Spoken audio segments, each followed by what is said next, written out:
We live in a world our ancestors would barely recognize. Around the globe, the impact of human ingenuity is now everywhere. We've pushed back the limits of our planet at speeds, depths, and heights that would have left our forebears breathless. Driving all these achievements is humankind's extraordinary gift for invention. Through genius and inspiration, we've created exceptional solutions to complex problems. From the everyday to the spectacular, some good and some not so good. This series celebrates the million ways our great inventions have transformed our world. It's one small step for man, one giant leap for mankind.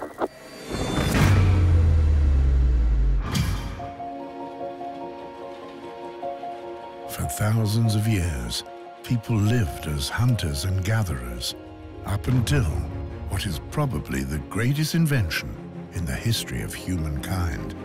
It's safe to say that no other invention has shaped our civilization in such a profound way.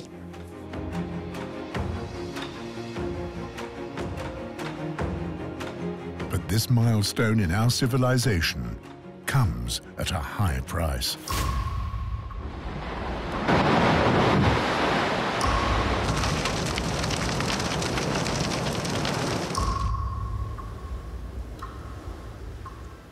At the same time, the population is growing at a very fast pace. The demand for food is incredibly high, so this is a real challenge. We've got to find a way to keep feeding everybody well, but in a more sustainable way for the long term. A new global movement is giving us reason for hope. New technologies are expected to bring higher crop yields while going easy on the environment. But how do we get from here to this cockpit? What does a coconut have to do with cough syrup?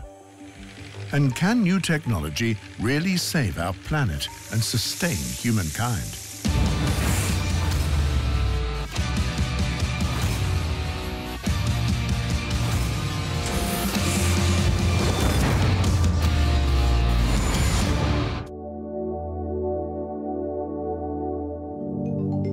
Revolutionary agricultural technologies are called Agriculture 4.0. This refers, for example, to sensors that monitor the condition of each single plant, systems that milk cows and check their health in record time, faster than any person could, and autonomous field robots that remove weeds mechanically. And there's this thing now called Agriculture 4.0, which is the idea of sort of using, it's almost like putting farming on the internet and digitizing information as much as possible to make the whole process more efficient in a hope of sort of finding a way so that we can feed the world, but not completely wreck the planet in the process. Agriculture has a clear goal: sustaining people. Already, 7.7 billion people populate the Earth today. By 2050, this number will climb to 9 billion. It means that even bigger quantities of food are required because of growing populations, and that's a real challenge for farmers. That the demand for food is growing this quickly is a rather new phenomenon.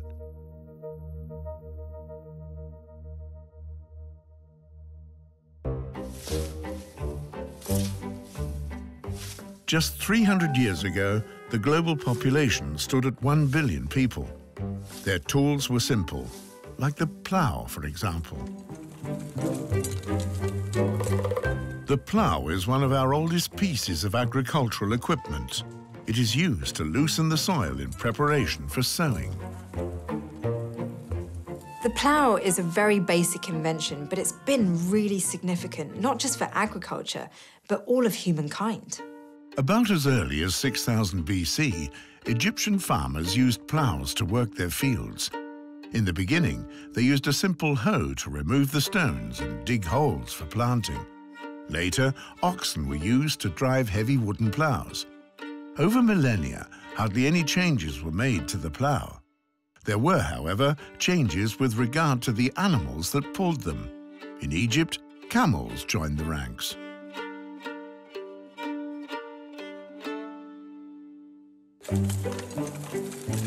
In 18th century Europe, along with oxen, horses also pulled the heavy wooden ploughs. This film footage from 1935 gives an idea of how strenuous this work was. After ploughing, the field is harrowed to make the soil more crumbly for sowing. But this method leaves seeds behind on the surface.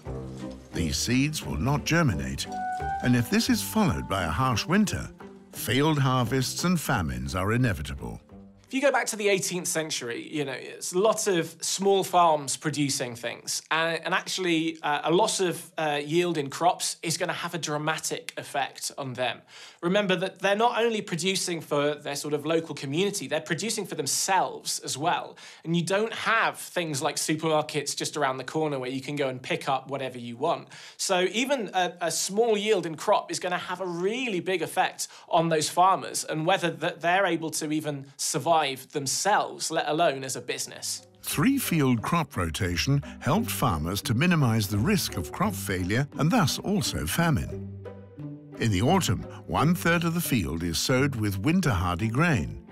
Once it has been harvested in the spring, it's time for the second third. Now they plant potatoes, for example, for the autumn harvest. The last third is left to lie fallow to regenerate soil fertility.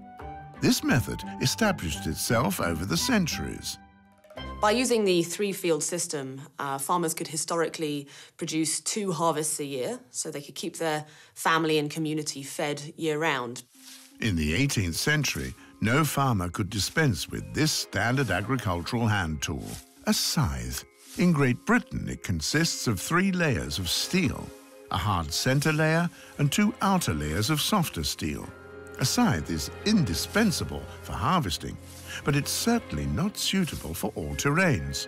So you can divide the world farming land into 2 types, and using what we'd now think of as fairly archaic farming tools. So there's the scythe zone and the machete zone, and it really just tells you about what sort of plants you're dealing with. Scythes are designed for low-level plants on the ground, so harvesting those. Whereas if you've got tall vegetation, that's when you use a machete. The machete is an all-round tool. It can be used to chop open a coconut and even to mow a lawn.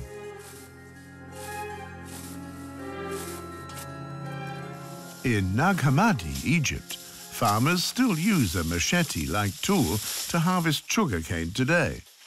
Harvest hands need to be able to use it quickly and safely, since they don't have a lot of time. After sunrise, the sweet juice flows from the stem back into the roots. Once the harvest is complete, juice is extracted from the sugarcane. It's not only delicious, but healthy too. Among other things, it can be processed into cough syrup. For farming, one doesn't just need tools. One also needs fertile soil and water. In the Nag Hammadi region, both are provided by one of the world's longest rivers, the Nile.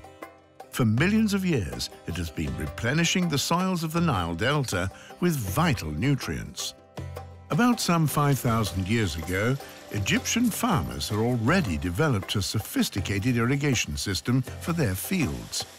To this day, pumps direct the nutrient-rich Nile water into a wide network of channels. So the Nile Delta was historically this famously fertile patch of land that fed the whole area very well. But it's running out of the water that it historically had. And then on top of that, the soil is becoming more salty. So it's a sort of twofold problem farmers are facing. While the plants are still thriving at this point, growing salinity will eventually render the soil infertile. Currently, farmers are remedying this with more fertilizer. Over the long run, however, this causes further damage to the soil. This problem isn't limited to Egypt. It's a global phenomenon.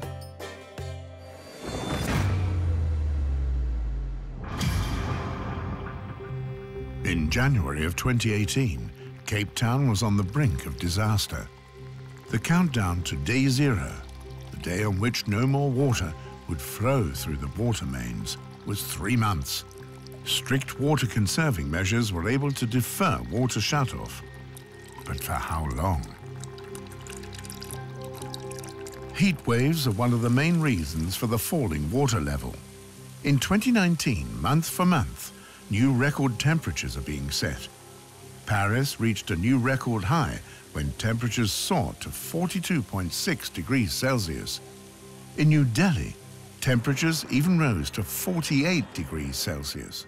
Across the globe, extreme heat destroys 18 to 42% of crops, depending on how robust the type of plant is. Farmers are certainly seeing various environmental challenges becoming worse and worse, such as sort of soil degradation, sinking groundwater levels, and of course sort of more unpredictable weather fluctuations because of climate change. Another problem for farmers is the lack of farmland. This is also the case in Brazil. In 2019, more fires broke out in the Amazon rainforest than ever before. Climate activists believe that illegal clearing fires were started to make room for larger fields and cow pastures. They speculate that the government of Brazil and farmers are behind these activities. All the while, the world's largest rainforest has an important function. Plants absorb the greenhouse gas CO2 and convert it into oxygen. It's the reason why the Amazon is often referred to as the Earth's lungs. Fires, on the other hand, emit carbon dioxide, which further heats up the Earth. Greenhouse gases are one of the causes for global warming. A main producer is agriculture, and not just because of forest clearing.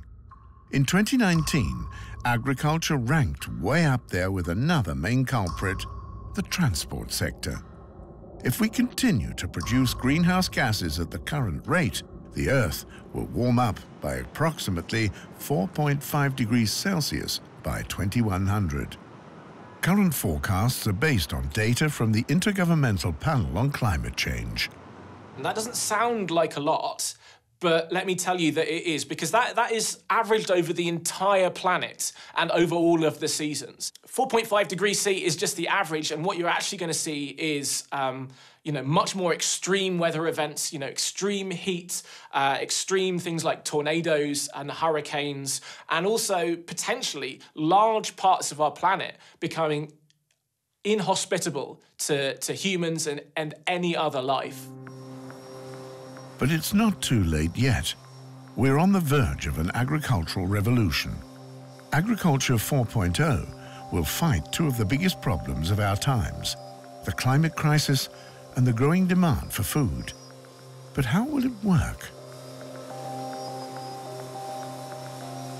Precision farming is this idea of harnessing data, using lots of sensors of your specific fields, your crops, but also the environment around you, like weather data and things like that. Harnessing that to actually try and maximize your yield. It's really exciting, actually. Scientists at the University of Bonn are developing such a precision tool. It goes by the name of CropWatch. The objective is to use as little water, fertilizer and pesticides as possible while keeping the harvest stable despite the unpredictable climate. We have hot spells that damage our plants, especially in certain stages of their development. We're dealing with a scenario in which we increasingly see insane amounts of rain that the ground can't properly absorb. And we also have storms and hail events that can destroy entire crops. CropWatch can help identify specific stress situations for plants. Scientists want to get to the bottom of potential problem areas. To this end, they survey the ground and plants with the help of sensors. Sensors collect data. So on your smartphone, your fingerprint pad knows that it's you. It can track the way you use your phone and sense what kind of person you are in terms of your activities and your preferences. Now, those sensors can also be applied to plants so that we can really get a good idea of what plants need in terms of food and nutrients. The drone is equipped with a camera just like this elevated tractor. Cameras take photos of each single plant that grows in the field.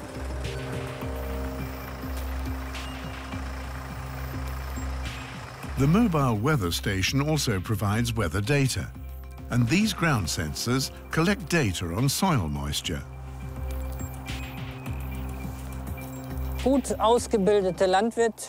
An experienced farmer can walk into their field to determine whether there are pests. This is how it's always been done. The second thing is that we can also determine what type of weed he's dealing with and the extent of the infestation.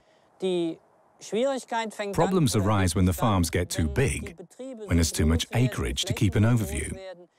And peering into the soil is not possible either. In other words, the farmer won't know how much water is left for his plants. For that, he would need sensors. Not all farmers would want to use this technology on their own. A realistic solution would be some kind of service package. Farms could hire a small team along with the equipment that harvests the data. Farmers are not computer programmers, they're farmers. So I definitely see that sort of model of these businesses that provide this service is certainly the way forward. The new technology could recognize problems at an early stage, long before a professional farmer would see that something is amiss. Agriculture 4.0 is likely to replace humans in terms of farming in the future. But this was the same thing that happened in the 19th century in the UK with the onset of the Industrial Revolution. The revolution of machines, a distinguishing feature of agriculture. At the beginning of the 19th century, the plough is still an ingenious farming implement. Within the past 100 years, the basic wooden plough evolved into a turning plough made of metal. The new plough had the big advantage of not only breaking up the soil, but also turning it. This kills the weeds. So although ploughing using a moldbore plough was faster, it was still relatively slow and clunky because it ultimately relied on humans and animals and their muscle power. Trevithick, a British engineer, is convinced that there's a better solution. 10 years earlier, he had already invented the first steam locomotive that actually worked. And it is Trevithick, once again, who is the first to deploy a steam engine for farming. He uses it to fire a wheat thresher. At first, no one really cared about the steam engine, and human labour was much cheaper. But then as time went on, it became harder and harder to find farmers and labourers. In the outgoing 18th century, the Industrial Revolution attracts people into the cities, where they hope to find better paid jobs, greater prosperity, and educational opportunities for their children. In Europe and in the US, there are more and more shuttered farms. Farming is a dying profession. At the same time, the rural exodus is fueling the Industrial Revolution. The growing factories are dependent on those who used to work as farm labourers. They need more and more manpower for rising production. For the farmers that were then left over, they now had extra important work to do because they had to feed all these people in the cities as well as themselves. And so they started to harness all these new technologies, such as the steam engine, to sort of increase the output from their farms. It wasn't until now that steam engines took on greater significance for farming as well. Their owners set up rental services. Horses pull the heavy engines from one farm holding to the next, where they run from early morning to late at night. Since leasing fees are steep, farmers try to make the most of this investment. I mean, these machines were integral to farmers' businesses, so the owners of these machines were treated kind of like royalty, and they were often given, you know, the best food or livestock was slaughtered for them whenever they came around. In the mid-19th century, the Industrial Revolution is in full swing. engineers are operating at full stretch to develop new steam engines. But the steam engines of the time were quite dangerous things. You know, you're regularly getting sparks coming off of them, and that's not great because they would set fire to the crops. They were also prone to explosions, and that's obviously not only going to ruin the crops, it's going to ruin the farmers as well. You know, there were a lot of deaths, and these explosions were almost a daily occurrence. Exploding steam engines are an omnipresent danger, in cities as well as in the country. John Froelich, an American engineer, is also familiar with the danger of flying sparks from steam engines. In the autumn of every year, he travels to South Dakota with friends to help with the harvest. In the prairie, the danger of fires is particularly high, but also handling these monstrosities is arduous.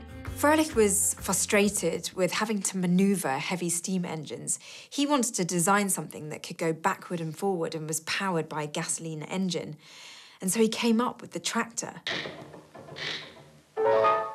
Unfortunately, it didn't go too well for him. There was not the demand, it was not selling, so he was on the right track, but unfortunately it didn't work out for him. But Froelich didn't give up. In the following 26 years, he continued to build new agile tractors with safer petrol engines. World War I shocked people around the globe. Only now does the demand for reliable agrarian machines like John Froelich's tractor grow. Farmers and agricultural workers are drafted into the war. The workforce is stretched thin. Deere & Company are one of the biggest manufacturers of farming implements in the world still today. And back then, they were keeping an eye on Froelich's tractors. And when the time was right, they wanted to buy his latest tractor, which they called the Waterloo Boy. The Waterloo Boy is a runaway success. The Deere Company alone sold around 5,600 of them in the first year. For the first time, it is tractors that pulled ploughs over the fields. Over the course of the following decades, tractors changed dramatically. Ever new and improved tractors facilitate a farmer's work.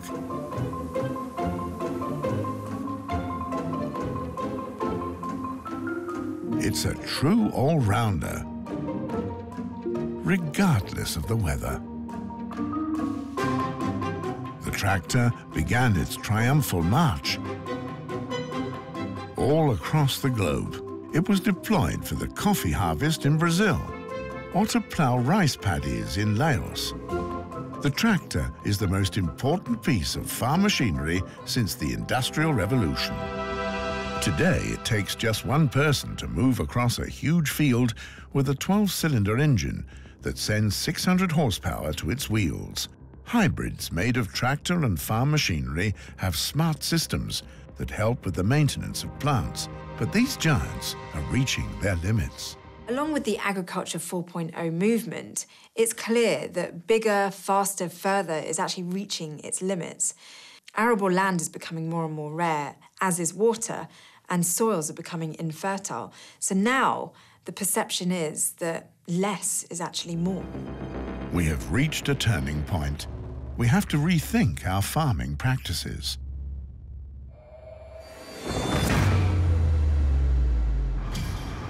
Not only is the size of the machines under consideration, the use of water and chemicals is also undergoing a paradigm shift. Less is more is the new mantra.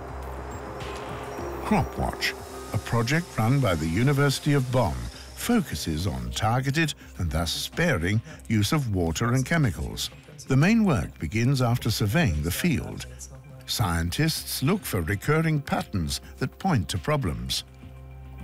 The plant is less green than expected. That's our criterion in this case. It forms chlorotic spots, as well as necrotic tissue, which makes it look yellowish or even brown, and the tissue later dies. It's precisely these areas that we want to identify. Scientists feed their program with the found patterns. So if the software now finds yellow leaf tips, it knows that the soil is too dry. This information can be accessed by the farmer on a smartphone, for example. To prevent this data from falling into the hands of third parties, it is stored locally on a server that only the farmer can access.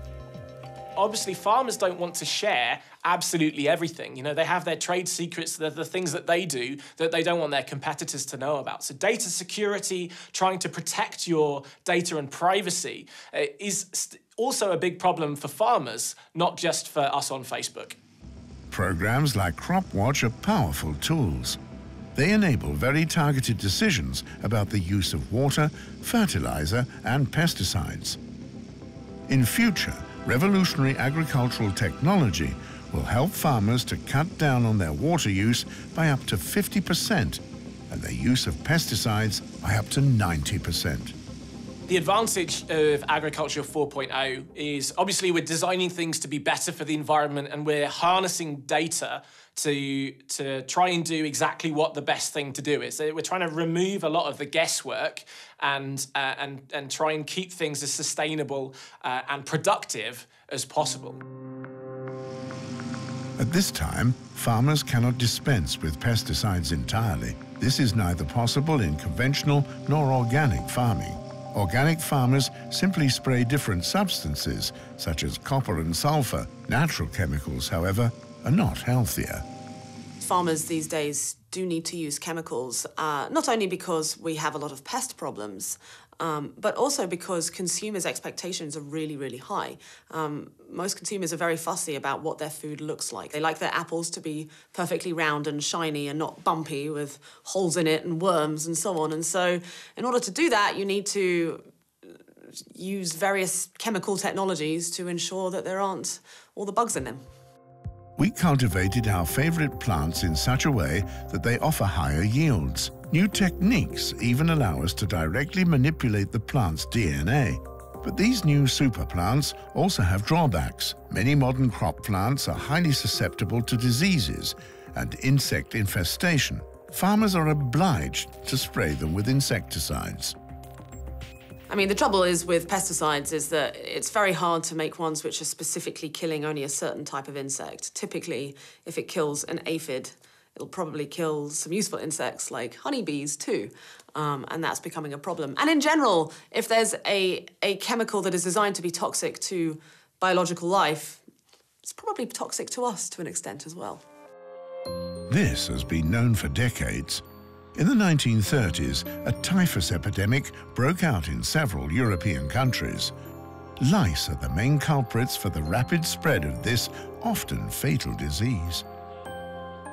And they weren't able to harness the insecticides at the time because they were incredibly expensive and as well very poisonous to humans. So it was a real problem that needed to be addressed. Paul Müller, a Swiss chemist, was working for the Geigy company, known today as Novartis, at that time. It's one of the biggest pharmaceutical companies in the world. Müller was commissioned to develop an insecticide with a long-lasting effect that is non-toxic for humans and can be cheaply produced. He was struggling. He basically would set up a whole load of glass boxes, put various different chemicals that he'd sort of devised into them, put the flies in, and then see which ones worked. But it was slow going. The chemist's experiments failed over and over for many years, altogether 349 times. It wasn't until September 1939 that he finally found the right substance. He had this compound that he'd put in there. It had killed the flies. So he scrubbed clean this glass box. And even without putting it was still killing the flies. It was so effective. Müller had discovered the infamous DDT, and he swore that it wasn't toxic to people. World War II ripped the people from their everyday life, and they weren't just fighting human enemies.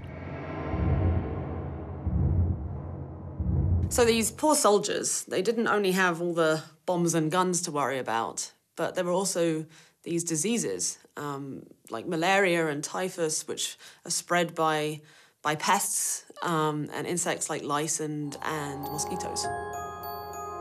DDT, it seemed, was the perfect solution. The Swiss company Geigy sold this agent both to the Allies and to the German military. Soldiers are now armed with spray cans to target body lice. Germans also deploy DDT on farms to increase their food production. Even after the war had finished, tons of DDT were being sold to farmers and even to just some civilians because people loved this new wonder chemical that could get rid of all these annoying bugs out of their houses. Aerosol of insecticide that will kill the flies and mosquitoes it contacts, and the operation will have to be repeated. Shortly after DDT became available on the free market, scientists discover that some insects develop resistance to it. And what's even more worrying, they find traces of DDT in food. The American biologist Rachel Carson is the first to publicly criticize the use of DDT and other insecticides. In her book, Silent Spring, published in 1962, she shines a light on its harmful environmental effects and links it to the extinction of bird species. Carson's work attracted a huge amount of negativity from the pesticides industry, and her credibility as a scientist was completely condemned, and she was really attacked. But then John F. Kennedy kind of sprung to her rescue. He ordered a committee to investigate her data and her findings and actually vindicated her results. It wasn't until 2001 that 120 countries banned the use of DDT. Now it's only allowed in a few countries, such as India, to fight malaria. But some environmentalists argue that even just banning particular single compounds is not enough because they think that farmers might just find even more toxic chemicals to apply to their farms if they can't use those pre-existing ones. Agriculture 4.0 offers a solution to mitigate the danger.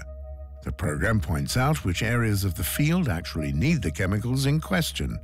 This includes pesticides, but also fertilizers. This saves money and also goes easy on the environment.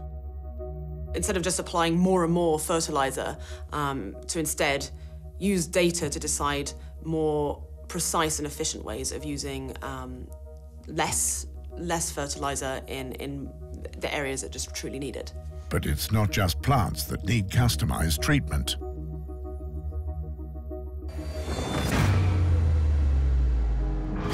Livestock plays an important role in the history of agriculture, but animal husbandry has always been problematic. Livestock in agriculture, you can think of them, they act like reservoirs for diseases, and they can easily spread them amongst the herd. It's a real issue to try and address. And the weird thing is as well that the increased domestication of these animals actually makes them more susceptible to disease. The longer humans and animals live together, the greater the likelihood that they will transmit diseases to one another. Geneticists believe that the measles virus emerged from rinderpest. While almost all humans survive measles, about 90% of cows die from rinderpest. At the beginning of the 18th century, this deadly pestilence raged across Europe, killing one herd after the next. By this time, humans depended so much on cattle for their food production that when this disease got hold of cattle, it really affected hunger levels and starvation. And even though the actual disease doesn't affect humans directly, it really did have an impact. The Catholic Church is intent on stopping this plague. The wealth of Pope Clement XI is tied up with cattle herds. He commissions his personal physician, Giovanni Maria Lancisi, to examine the deadly disease. In 1715, Lancisi publishes instructions which still hold true centuries later. His advice: the culling of sick cattle, covering the cadavers with lime, quarantining contagious herds, and banning the transport of animals. All sanctions that we're still using today, with the difference that we don't hang and quarter people if they don't obey the rules. The Vatican is able to contain the epidemic, but animal diseases continue to be a constant threat.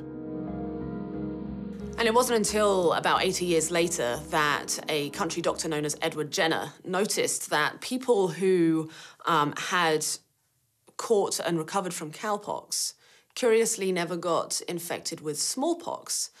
He then went on to test this theory with some experiments, probably experiments he wouldn't be allowed to do today. Edward Jenner conducts a human experiment. He takes pus from a cowpox patient and injects it into an 8-year-old boy who had never experienced any kind of pox, until now. After he recovers from cowpox, Jenner once again injects the boy with pus, this time from a smallpox pustule. As expected, the boy stays healthy. Jenner has just invented vaccination. And of course, vaccination has saved so many lives since its invention and has enabled us to not only get so many human diseases under control, like polio, but also so many animal diseases that affect the productivity of our animal agriculture.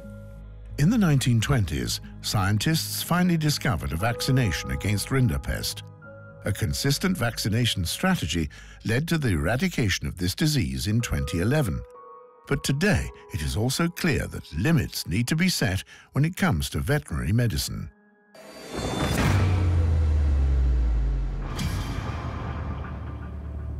Antibiotics are used to plump up pigs and cattle and to make dairy cows more productive. Today, this particular use is prohibited by many nations. Yet a World Organization of Animal Health study published in 2019 shows that almost 1/3 of the 155 participating nations still use antibiotics as a growth booster. It appears that the routine use of antibiotics can cause antibiotic resistance. In fact, we no longer have effective drugs against some bacteria. This applies for human and animal diseases. The development of these drugs is expensive, and the drug companies, the pharmaceutical industries, they're not seeing the returns that they want. So actually, they've sort of gotten out of the game a bit.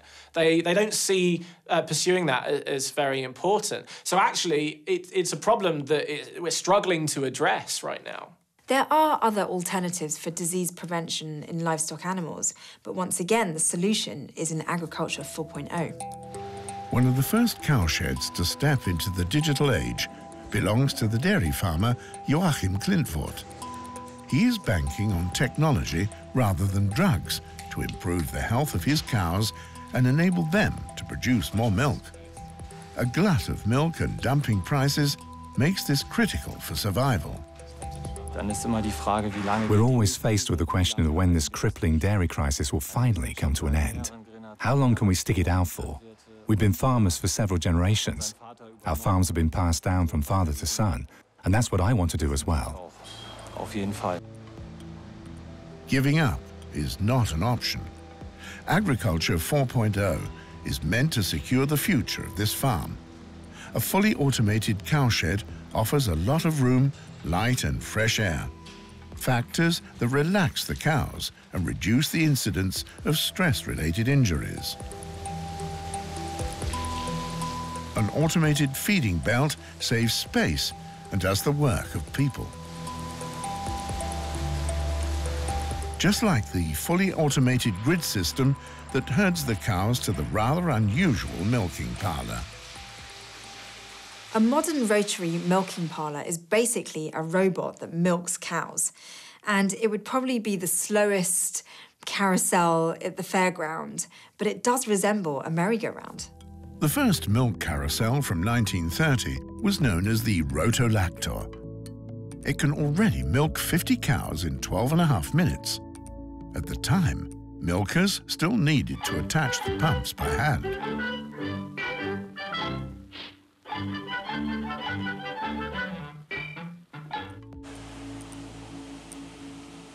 As Joachim Klintvoort's milk carousel is introduced in 2017, it is not only Germany's biggest, but also the world's second biggest. It can accommodate 56 animals and milks 250 cows in just 1 hour, almost completely without human help.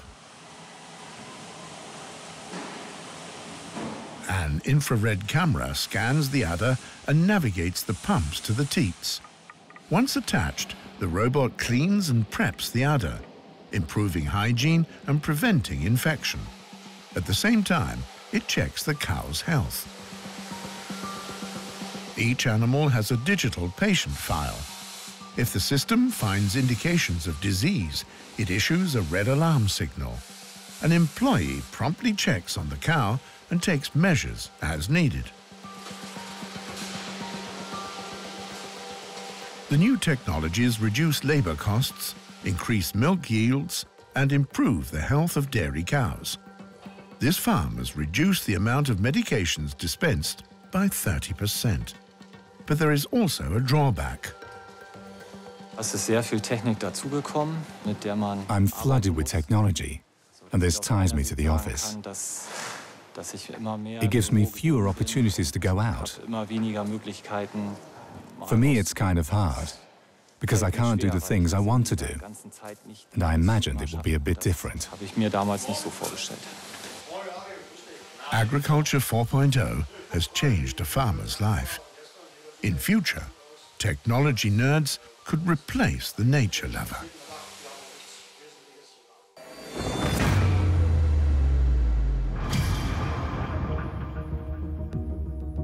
Organic farming offers another way to decrease the use of drugs in livestock farming. At organic farms, a sick animal must first be treated with natural remedies or homeopathy. Conventional pharmaceuticals can only be used if that doesn't help.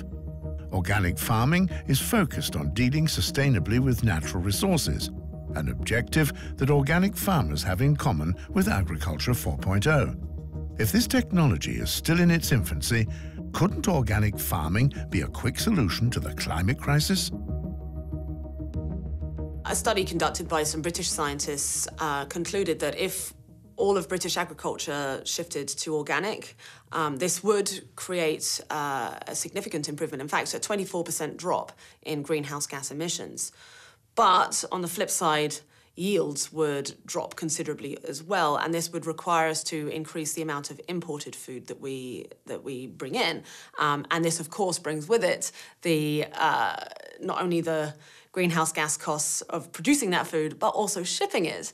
And so their conclusion was that it probably wouldn't actually be a good thing for us to switch to organic.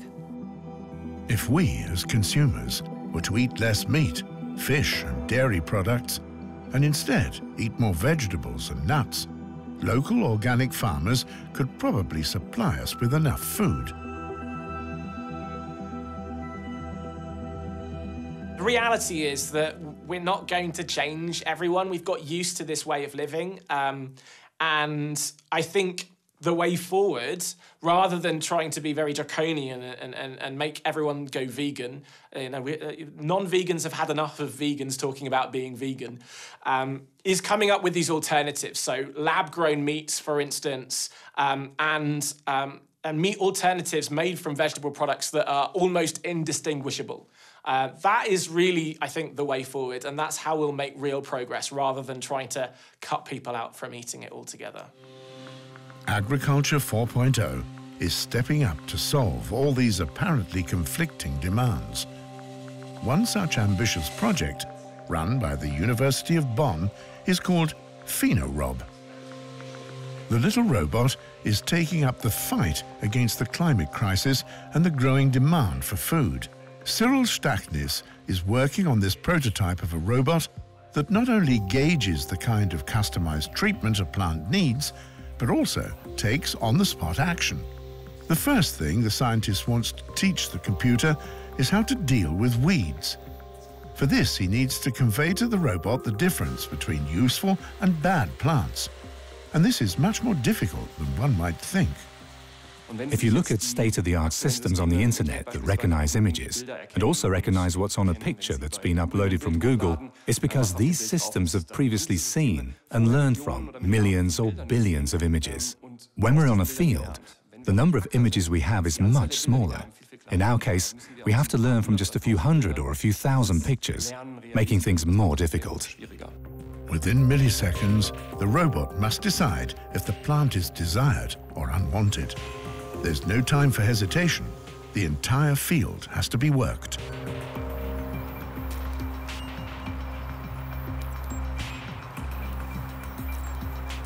Localization is really crucial in autonomous robot farming because if, for example, you've got a small tiny plant that's trying to grow and the robot misses it, then the use of the robot is completely pointless in the first place. Another team is working on getting the robot to recognize where it's located. For this, a drone surveys the field and sends a kind of map to the robot. With this map, it can navigate to an accuracy of 2 centimeters. Currently, no other machine is capable of greater accuracy. Now that the robot knows where to look for weeds, the work can begin. As it moves across the field, it recognizes the surface. Whenever it discovers weeds, it activates a precision laser and zaps them to dust. This makes pesticides superfluous. For me, as someone who works at the university, it's hard to say when this product will be market ready. There are some legal questions to answer. Who is at fault if an accident involving an autonomous system occurs? But this was probably already answered through the car industry. If we can drive on our streets, we can also drive over fields. So we stand to benefit from other developments when deploying autonomous systems on our fields. Smart robots like PhenoRob could revolutionize farming and guide it into a new era whose creed is less and smaller is more. Currently, it is still large agricultural machinery and gigantic monocultures that dominate farming. But these machines weigh tons and cannot be used everywhere. Light, agile robots can solve this problem. The landscape will probably look different once they are deployed. Small agrarian robots can cultivate and harvest not only in large, level fields, but also in difficult terrain and small fields, in fields with hedges and wildflower verges where bees and other beneficial insects live. Agriculture 4.0 has the potential to help bridge the gap between conventional and organic agriculture. That basically kind of destroys the difference between organic and traditional farming, right? Because you're not relying on chemicals to do that weed killing. You've just got a little robot going out there and doing it itself. I think that that's certainly a way forward.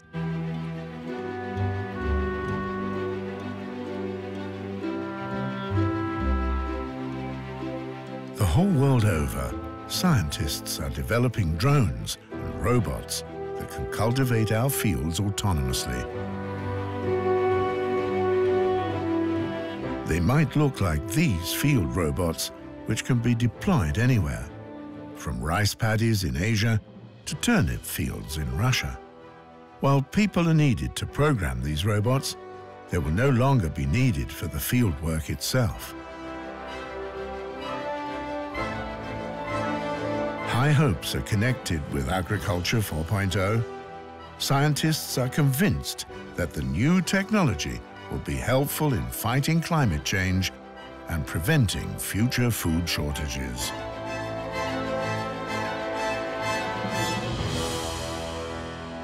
Trust technology more. Can't rely on big chemical companies and more toxic ways of growing food. We have to get creative and inventive about growing our food and maintaining a sustainable system. Farming used to mean hard physical work.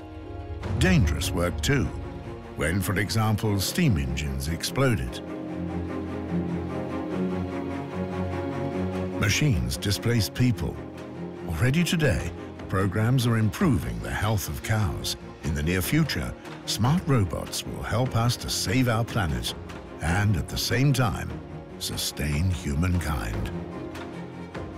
I think we're going to be using robots more in the future, and as long as we monitor and we try and understand better the algorithms behind and making sure that there are no unforeseen consequences to those, I think that's totally the way of the future and will certainly feed to us to make agriculture more sustainable and better for the environment.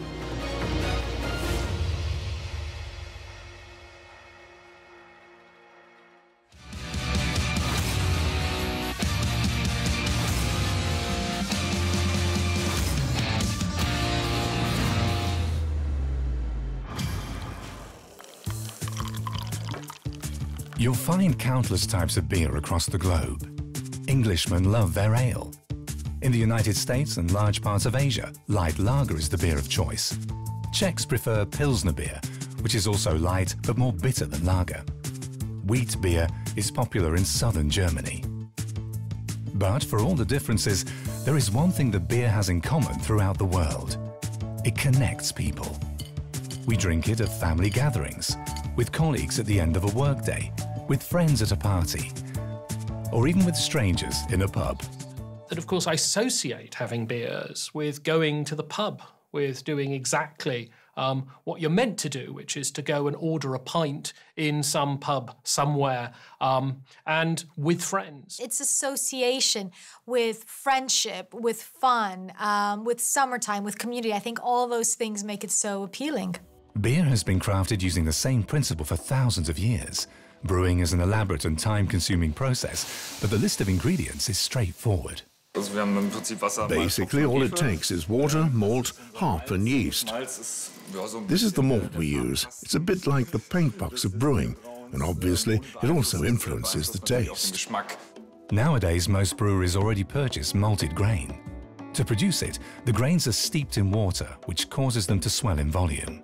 The grains are allowed to germinate, and subsequently they're dried. In warm climates, the sun performs this task. In colder ones, an oven. Such light roasting produces sugar. The malt is then milled and boiled in plenty of water. A mash is thus produced. A cloudy, porridge-like mixture.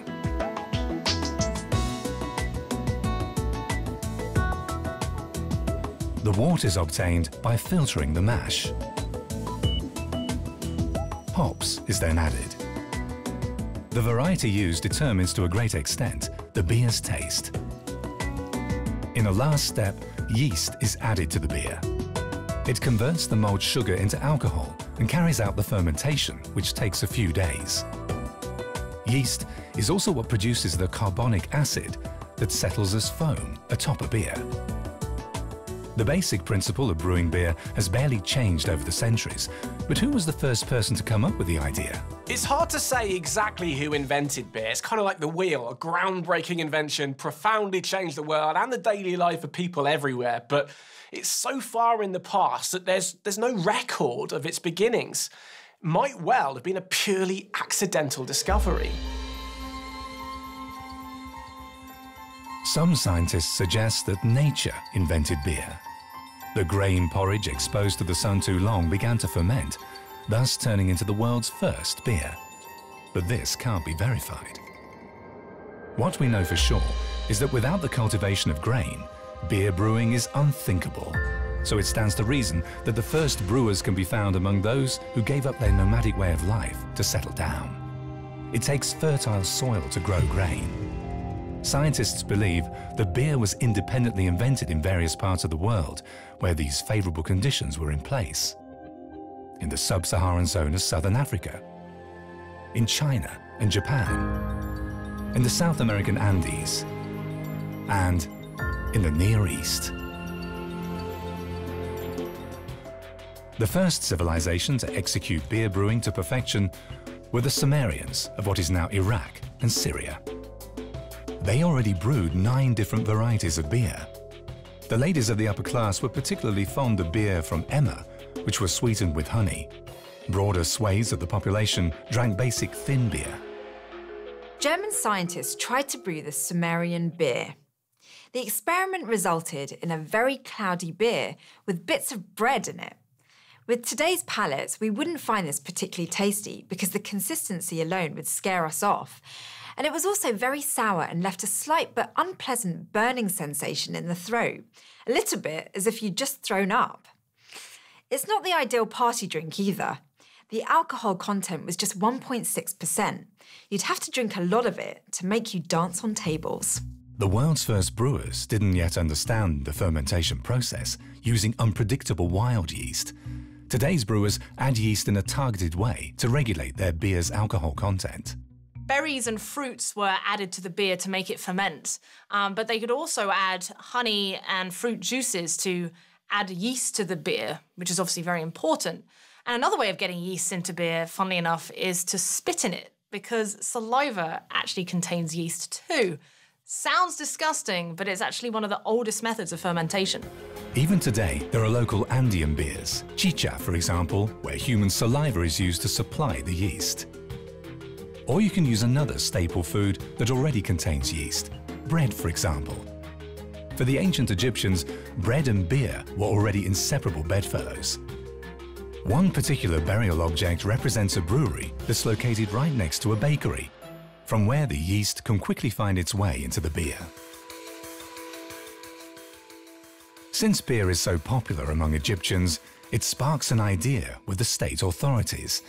They introduce a beer tax to fill the state coffers.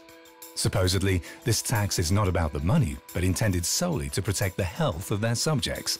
And officially, the tax is targeted at preventing alcohol abuse. This idea still reverberates today in the Scandinavian countries, where alcoholic beverages are subject to extremely high taxes to limit their consumption. Beer is a source of enormous tax revenues in other countries as well, largely due to value-added tax, corporate tax, and customs duties. Beer is, after all, a huge economic factor and one of the world's most important trading goods. An estimated 2 billion hectolitres of beer were produced in 2018 alone. Next to tea and water, beer is the most widespread beverage in the world today. But in earlier times, its importance was greatly magnified because the contaminated drinking water caused outbreaks of diseases in the Middle Ages. People resorted to beer to avoid getting sick. Even children and pregnant women drank it for health reasons. Now, obviously, nowadays, no one would give their children beer, wean your child and then move on to beer. It doesn't seem like, the best idea. Beer's other advantage is that it's nutrient-dense and high caloric. 1 litre covers a fifth of an average person's daily energy requirement. And beer is also filling. In Egypt, grain surpluses were used for brewing beer. Thanks to regular flooding, agricultural land of the Nile Delta was extremely fertile and high-yielding. In ancient times, this area was known as the breadbasket of the Roman Empire. Romans and Greeks, however, despise beer. They are avid wine drinkers. Beer is seen as the drink of barbarians, of the Germanic and Celtic tribes from the inhospitable north. Scholars mocked these cultures mercilessly. The Greek physician Galen of Pergamon classified beer as female, not exactly a compliment at the time, of course. And one of Aristotle's students refers to beer as cereal, which has departed from its nature and has somewhat rotted. The fermentation process was equated with decay by the Romans and Greeks. No wonder they preferred wine. This antique criticism against beer is still in evidence today. Wine drinkers are seen as sophisticated, educated and refined, whereas beer drinkers are viewed as crude, loud and vulgar. Yet, it couldn't stop beer's triumphal march. Today in the world's #1 beer country, every Czech citizen drinks an average of 141 litres of beer per year. Wine consumption rates, on the other hand, are trending downward. Even in Italy and France, adults today only drink an average of 44 to 50 litres a year. These days, the largest quantity of beer, some 381 million hectolitres, is produced by China, followed by the United States, Brazil and Mexico. Germany, in 5th place, produces some 93.6 million litres. All the while, Germany is where the origins of the beer trade lie. Beer emerged as one of the most important goods traded by the medieval Hanseatic League. Shipping merchants of this European commercial alliance earned a pretty penny exporting the barley juice. Export, then as now, has always stimulated production. Hamburg thus becomes the brewery of the Hanseatic League. Towards the end of the 14th century, the city is producing well over 200,000 hectolitres of beer annually, an enormous amount in those days. It's no coincidence that it's mainly the seafaring nations that evolve into beer-loving nations. Disease spreads quickly on ships, which spend days or weeks on end at sea without the possibility of taking on fresh water. The solution was beer, a beverage that remains germ-free for long periods. But even beer's shelf life was limited. And when that goes wrong, that's disastrous. So 1588, for example, if we think about the attempt by the Spanish to invade in their armada, the English set out to fight the Spanish equipped with barrel after barrel after barrel of beer. A lot of that beer had become as corrupt and had become as bad as the water they were seeking to avoid. And so it's a curious fact that bad beer seems to have killed more people than the Spanish managed to kill. Oxygen and heat bred the bacteria that caused beer to spoil. After a few weeks, the beer was no longer drinkable, and this posed a huge problem for sailors and the provisioning of ships.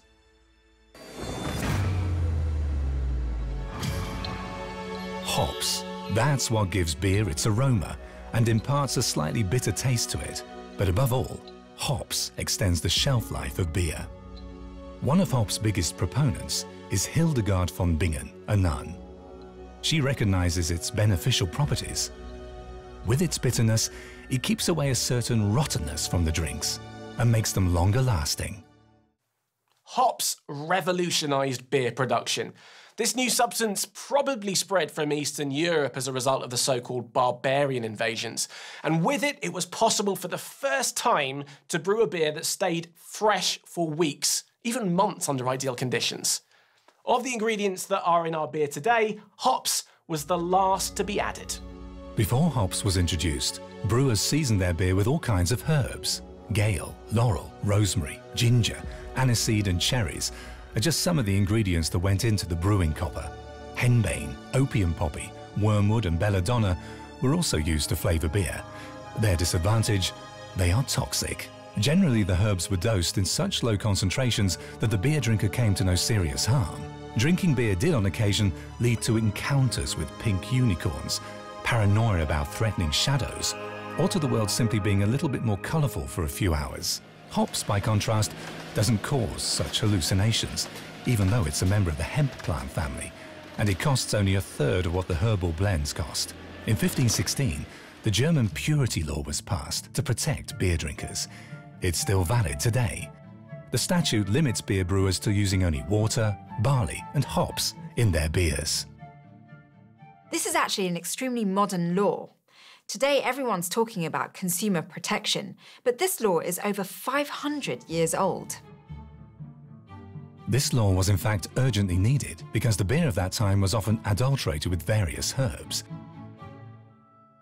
Brewers were also known to add ox gall, eggshells or fir cones to mask the sour taste of beer that had gone off. But fraudulent brewers are in fact persecuted. Beer inspectors force them to drink the spoiled beer themselves, or the bottoms of their beer kegs are smashed to spill the contents. That's where the idiom, "to knock the bottom out of the keg," comes from.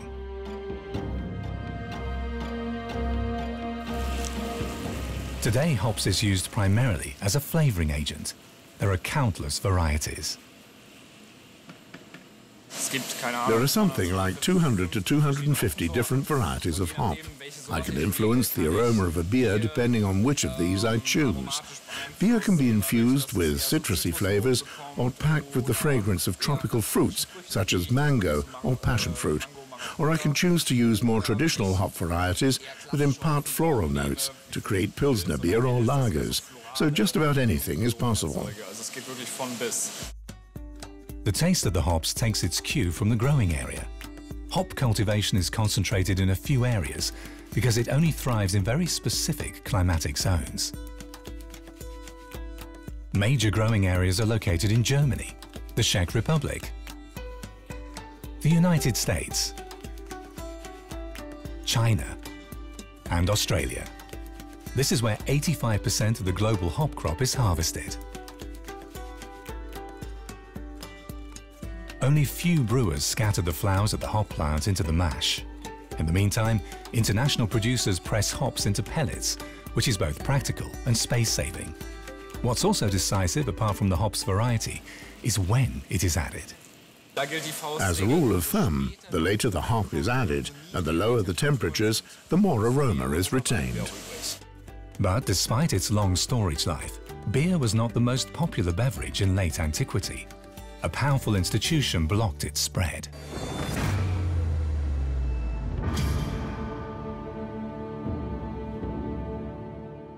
In 817, a cultural struggle over beer raged in Christian Europe.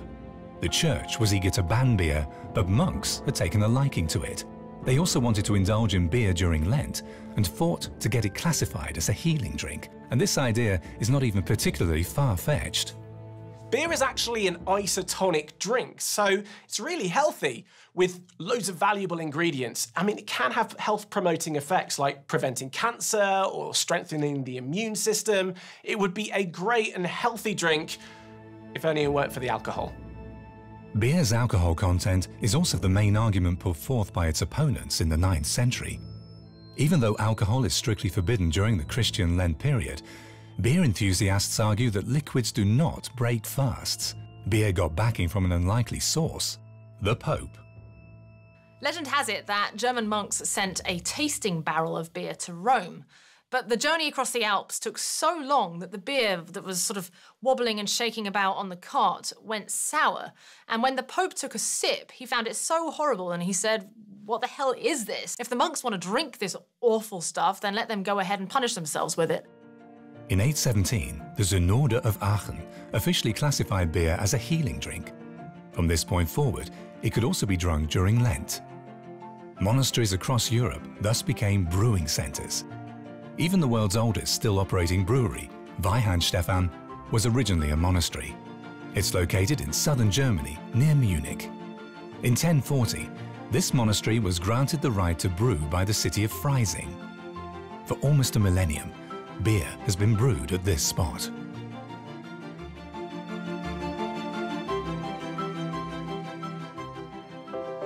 Beer is still being brewed in other monasteries today. Belgian Trappist beer, for example. It enjoys great popularity with beer gourmets the world over. This beer's alcohol content is higher than that of other beers because it continues to ferment in the bottle. Basically, the same principle applies here as it does for champagne. By adding sugar during bottling, a second fermentation is stimulated. This gives Trappist beer a complex and varied aroma. Depending on when it's drunk, this beer can taste very different. But Belgium's beer culture is very diverse even beyond the Trappist beers. Local beer cafes often have several hundred different types of beer on offer. In a few establishments, that number climbs to 3,000 or more. Belgians have honoured beer in a very special way. In 2016, they managed to get their beer onto UNESCO's list of intangible cultural heritage. Beer's in good company. The pizza from Italy, the rumba from Cuba, and yoga from India stand alongside the beer. Munich's famous Oktoberfest should also be recognised as a cultural heritage, according to its head. After all, it's one of the oldest folk festivals in the world, and the biggest too. The first of its kind took place from the 12th to the 17th of October, 1810, on the occasion of the wedding of Bavarian Crown Prince Ludwig with Princess Theresa of Saxony-Hildburghausen. The local citizenry was given an opportunity to raise a toast to the newlyweds at the festival. Today, over 6 million visitors annually clink glasses at Munich's Theresienwiese with 7 million litres of beer. For the rest of the year, beer is drunk at beer gardens, pubs and restaurants. It was also common practice in the Middle Ages for breweries to be established by a new breed of professional brewers and run as public houses. The centrality of the tavern or inn, or what we'd now call the pub, to life in the medieval and early modern city is pretty hard to exaggerate. I mean, these taverns were meeting places, they were places strangers could stay. Inns where guests were served already existed in the Roman Empire. In Pompeii, for example, statistically there was one tavern for every 125 residents. In the 14th century, citizens of Hamburg fared even better. There, some 531 breweries served 7,000 inhabitants, one for 13 beer drinkers. Today, London has some 3,500 pubs, with a population of 9 million. The golden era of pubs seems to be over. In London, the number of pubs has fallen by almost a quarter over the past 15 years alone. Competition has always been stiff. In the 14th century, the city's administration is forced to intervene. the tavern signs grew so huge that in London, at any rate, the government had to step in and restrict them. You cannot have an ale sign, a tavern sign, any larger than 2 meters long because they're simply clogging up the roads of London. Yeast is essential for the production of beer. It's responsible for beer's fermentation. It drives the brewing process. Yet it's not mentioned in the German purity law. Why is that? The thing about yeast is it's invisible. And in the past, people realised that there must be something going on with the brewing process, but they couldn't explain it. All they knew was that there was this mysterious substance that somehow started the fermentation process and magically made the ingredients turn into beer. It took Louis Pasteur to establish, in his 1876 Études sur la bière, that yeast is responsible for fermentation. He also recognized the nature of yeast, tiny airborne organisms that are found just about everywhere, on our skin and on fruits and plants, for example. The beer we drink today is influenced by the yeast cultures of previous centuries. This is why our beer tastes feminine. Yes, really, the brewer's yeast migrated into the beer, and the brewers over century were mostly women. Like Katharina von Bora, a young woman who learns the brewing tradecraft in a cloister. At the age of 16, she becomes a nun. She later discovers that life behind masonry walls, shielded from the outside world, is not to her liking. After 8 years, she flees with a few fellow sisters to begin a new life somewhere else. She gets married at the age of 26 to the reformer Martin Luther himself. She runs his household and, like all women during this time, brews her own beer, which she serves to her husband and his many guests. Brewing was seen primarily as a woman's job because they also ran the household and cooked for the family. More women than men work in the medieval brew houses, not just as waitresses, but also at the brewing kettles. It's often thought that women really only enter the workforce in the modern period, in the 20th century. I mean, we know that's not true. What's very interesting, though, is the way in which women, sometimes married to brewers, sometimes the widows of brewers, or just women who had inherited brewing responsibilities, a brewing business from their fathers. In the Middle Ages, there are also other women who are associated with beer, the so-called beer witches. It's they who are blamed if a beer tastes sour or off. They stand accused of sneaking into the breweries at night in the shape of a cat, or of bathing in the brewing kettles. Of course, these women weren't the cause of the spoiled beer. A few centuries on, Louis Pasteur discovers that uncontrolled fermentations are responsible, but he's unable to offer a solution. This was given by a Danish brewing scientist named Emil Christian Hansen. In 1883, he succeeded for the first time in cultivating yeast under laboratory conditions. The invention of pure culture yeast is actually the birth of modern brewing science. It's one of the most significant innovations in the long history of brewing. Since then, it's been possible to add yeast in a targeted and controlled manner. This insight paves the way for industrial-scale beer production. It also means that brewing will become a year-round operation to offset the expenditure for the machines. But year-round brewing presents beer makers with a new set of challenges. In 1807, Munich-based master brewer Gabriel Sedelmeier buys the city's smallest brewery. He steers his establishment, the Spartan Brewery, from strength to strength and turns it into a modern industrial enterprise. But then he gets into financial straits. We love a chilled beer in the summer, the high season for beer. Sedelmeier also achieves his highest revenues during this time. But to make money in the summer, he already needs to make investments in the fall and winter. Sedelmeier's bank grants him a loan on overdraft, a short-term overdraft solution, so that he can maintain liquidity. It's quite astonishing. I've never thought of beer when I'm checking my bank account. But the fact that I can easily spend money that isn't mine, that I can have an overdraft in my bank account, is actually thanks to beer. Many bank customers across the world use such overdraft facilities, mostly to borrow smaller amounts.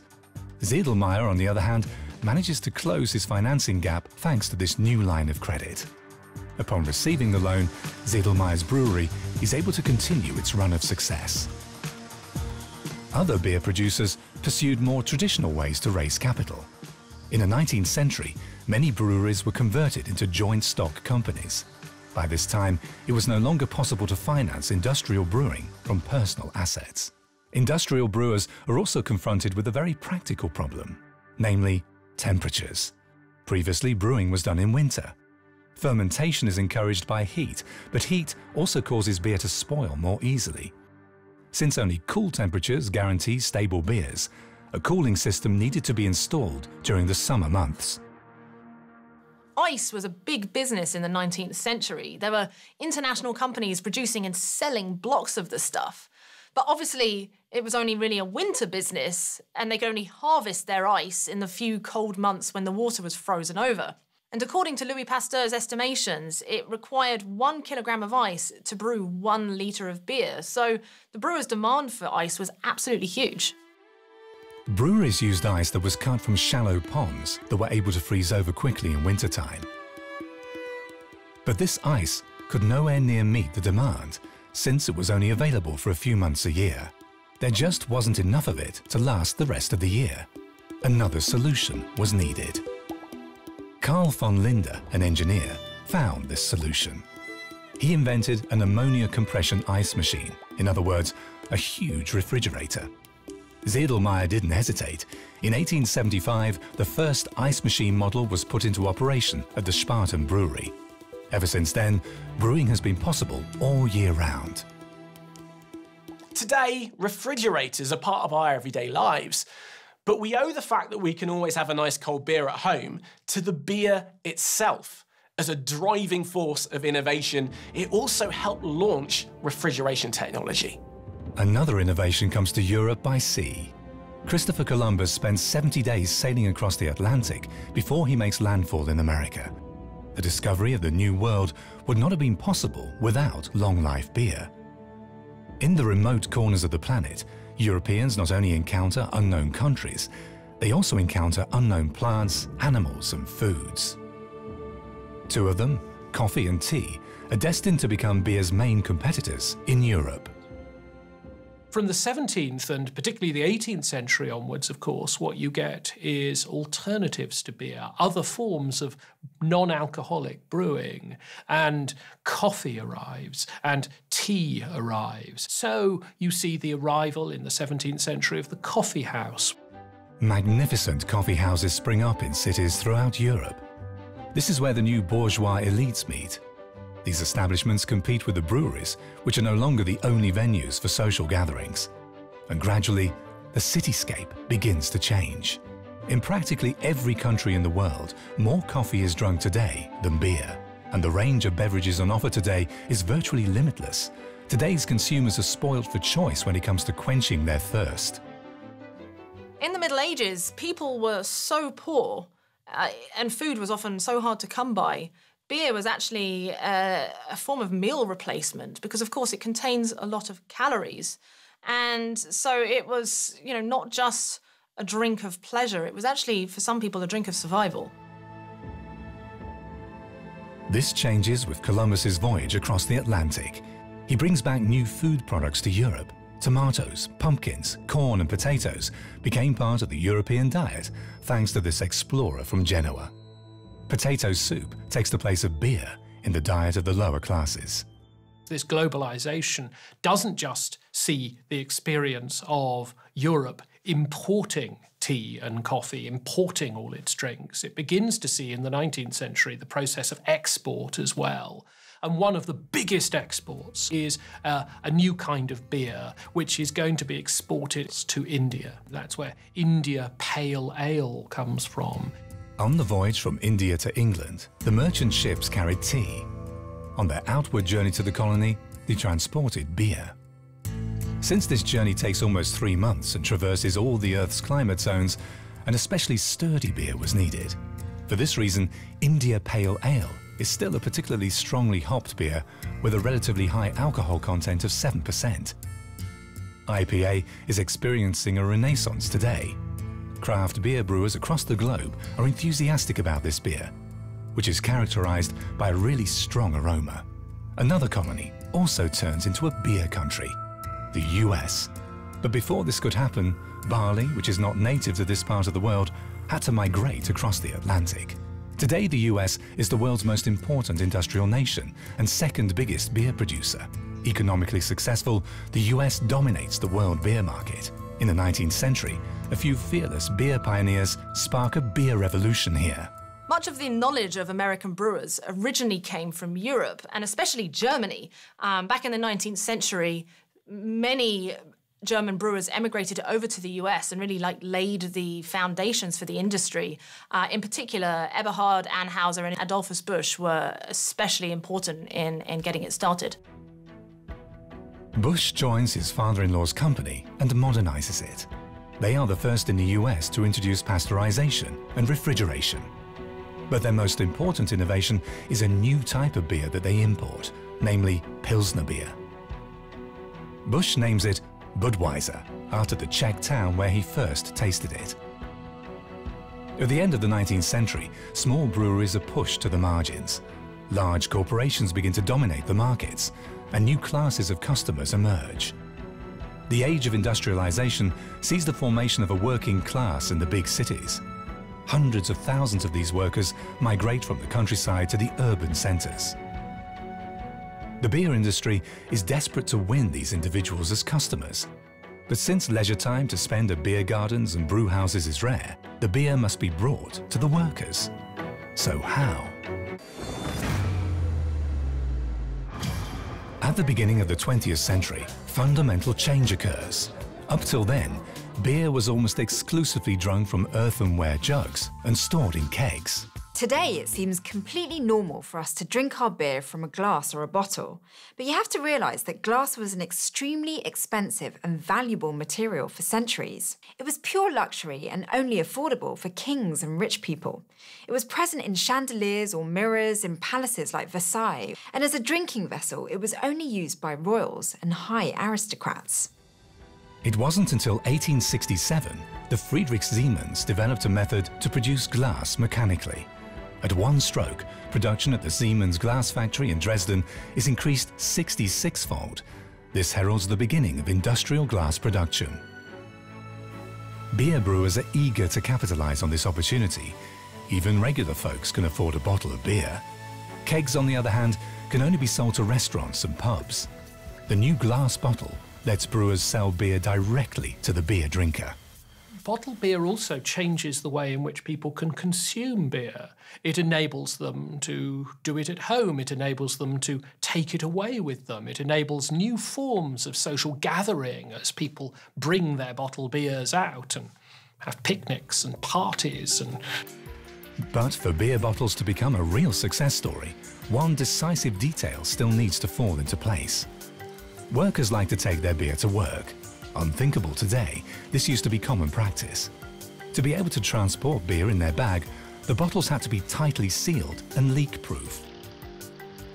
Two inventors made this possible almost instantaneously. In 1875 in Berlin, Karl Dietrich invented the swing stopper, a porcelain cap with a rubber sealing ring. And in 1892, William Painter, an American, applied for a patent for the bottle cap. The beer bottle, as we know it today, could now be launched. But why are beer bottles brown? Now, the thing is, beer is usually bottled a long time before it's actually consumed. And the trouble is, UV radiation can trigger a chemical reaction in beer, which makes the hops release a bitter substance, which allegedly tastes similar to skunk spray. So definitely not something that you want in your beer. Fortunately, coloured glass is actually very effective at filtering out this radiation, and that's why we usually drink our beer out of brown bottles. Glass also finds its way into restaurants and private homes. Earthenware jugs disappear almost completely from everyday life. This has the effect of fundamentally changing people's relationship to beer. When someone puts a glass of freshly tapped beer in front of us, right, we get even thirstier because of the way that it looks. There's something very sensual about not just the taste, but by the color, by the condensation, the coldness. When brewers are making beer, they're not just thinking about the taste, but they're thinking about the idea that we drink with our eyes. But the perfect beer differs a great deal. There's a lot of disagreement concerning its visual appearance. Now, of course, the topic of foam is very much a subjective one. Some people love to have a nice thick head on their glass. Others, certainly us Brits, prefer to keep that to a minimum. Personally, if I have a glass of beer, I want the full glass to be filled with it. German brewers, on the other hand, deliberately generate a lot of foam. As much carbon dioxide as possible is added to the beer to get a large head of foam. And the hops make sure that it lasts a long time. For other beer drinkers, colour is most important. And this too now immediately strikes the eye. Malts, the germinated grains that are subsequently dried, are the biggest influence on a beer's colour.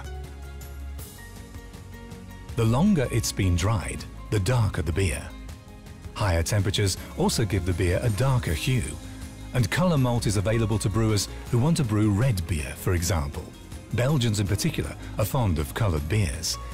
In the US and Asia, light varieties such as lager or pilsner are preferred. Lager is a low-alcohol beer. 80% of all Japanese, Chinese and Koreans can only tolerate a little alcohol. Current research suggests that rice is the reason for this. 7,000 to 10,000 years ago, the Chinese fermented it to preserve their harvest. This fermentation process produced alcohol, which they consumed while eating rice. A genetic mutation caused some of them to lack an enzyme that breaks down the alcohol. They couldn't tolerate it and therefore ate less. In the long term, these people lived healthier than those who did not have this natural limit and were consuming more and more alcohol until they died early of liver damage. And it's not just Asians whose health is impaired. In the early 20th century, beer has a bad reputation due to its negative health effects. The US is founded on immigration. While Germans and the Irish didn't see anything wrong with imbibing in alcohol, puritanical English settlers strictly abstained from it. The Protestant Church had already preached against alcohol consumption in its early days. Martin Luther suggested that alcohol weakens one's vigilance in the fight against the devil.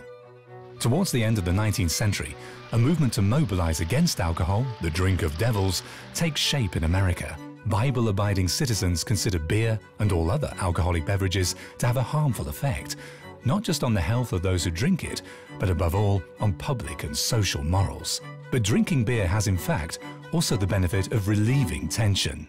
There's this crazy story about a plane hijacking back in 1985 where there was this young guy who threatened the pilots of a Norwegian plane with a gun, demanding to speak to the Prime Minister.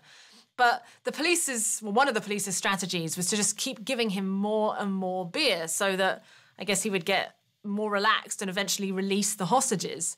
And when only the crew was left on the plane, then he finally gave up his gun for one last case of beer. So in this instance, beer did save lives. The main target of the prohibitionists is actually brandy and not beer. But beer moved into their crosshairs during World War I. American troops are facing German soldiers on the battlefields of Europe, and most brewers have German roots, so beer too becomes the enemy. In 1919, a law was passed to prohibit all consumption of alcohol. Beer kegs are smashed and breweries are shuttered. Alcohol is forbidden even today in some parts of the world for religious reasons, especially in Muslim countries including Afghanistan, Iran, Pakistan, and the United Arab Emirates. But even parts of the United States, the so-called dry counties, still ban the sale of alcohol today. But people often try to sidestep bans. During Prohibition, alcohol is sold in pharmacies for medicinal purposes. So within 10 years, the Walgreens pharmacy chain increases the number of its locations from 20 to 520.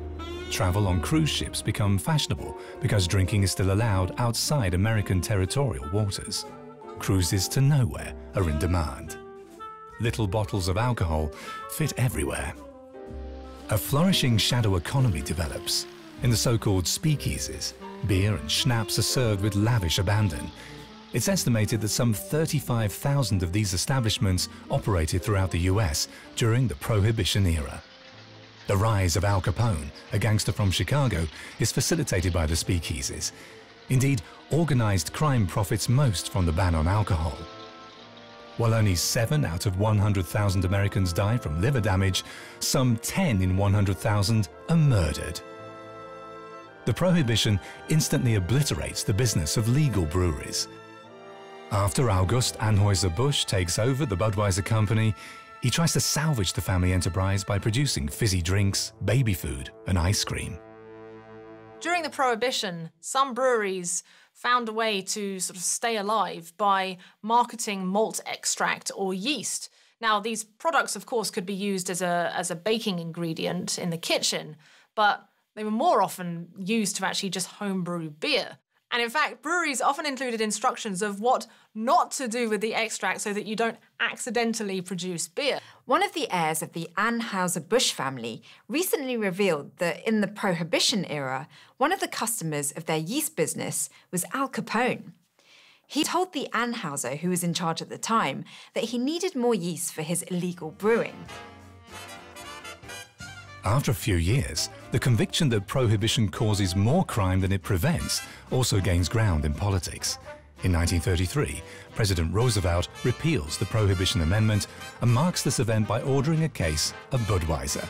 By midnight, breweries such as Anheuser-Busch resume their brewing activities, but only a few of them are still around. So the industry, the brewing industry, has to be reawoken, and in that process, what one sees is not just the revival of brewing and not just the revival of these companies, but also intense competition between them as they attempt to use this moment to become the dominant force in American brewing.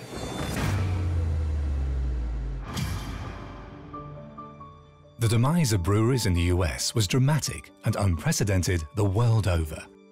But in Europe too, the beer industry came under pressure from crop failures and the 2 world wars. Smaller breweries in particular were unable to stand their ground.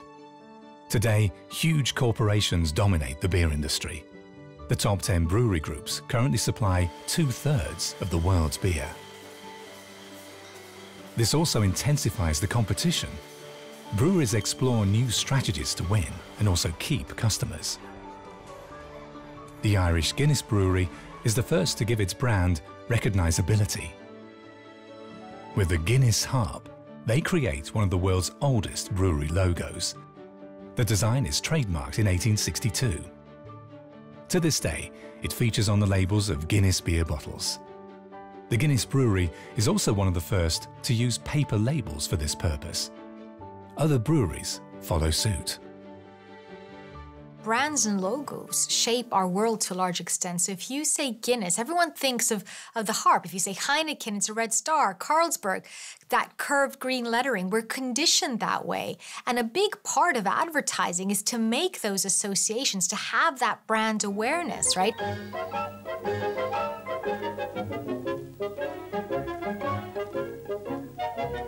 My goodness!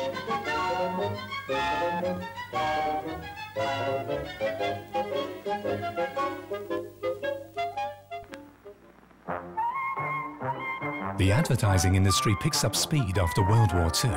Cigarettes and beer feature prominently in the early PR machine. Open a Budweiser and pour yourself the most inviting glass of beer you've ever tasted.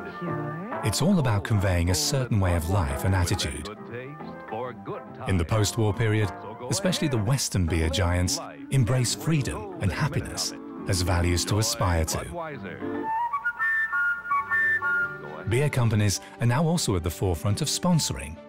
Football World Championships, the Olympic Games, as well as the Super Bowl are all sponsored by breweries. Spectator numbers are huge, with brands getting massive exposure. This reinforces the clout of major corporations, causing sales figures to skyrocket. Mass production, however, often has a detrimental effect on quality and variety, with some beer drinkers no longer willing to accept this, taking on the beer giants.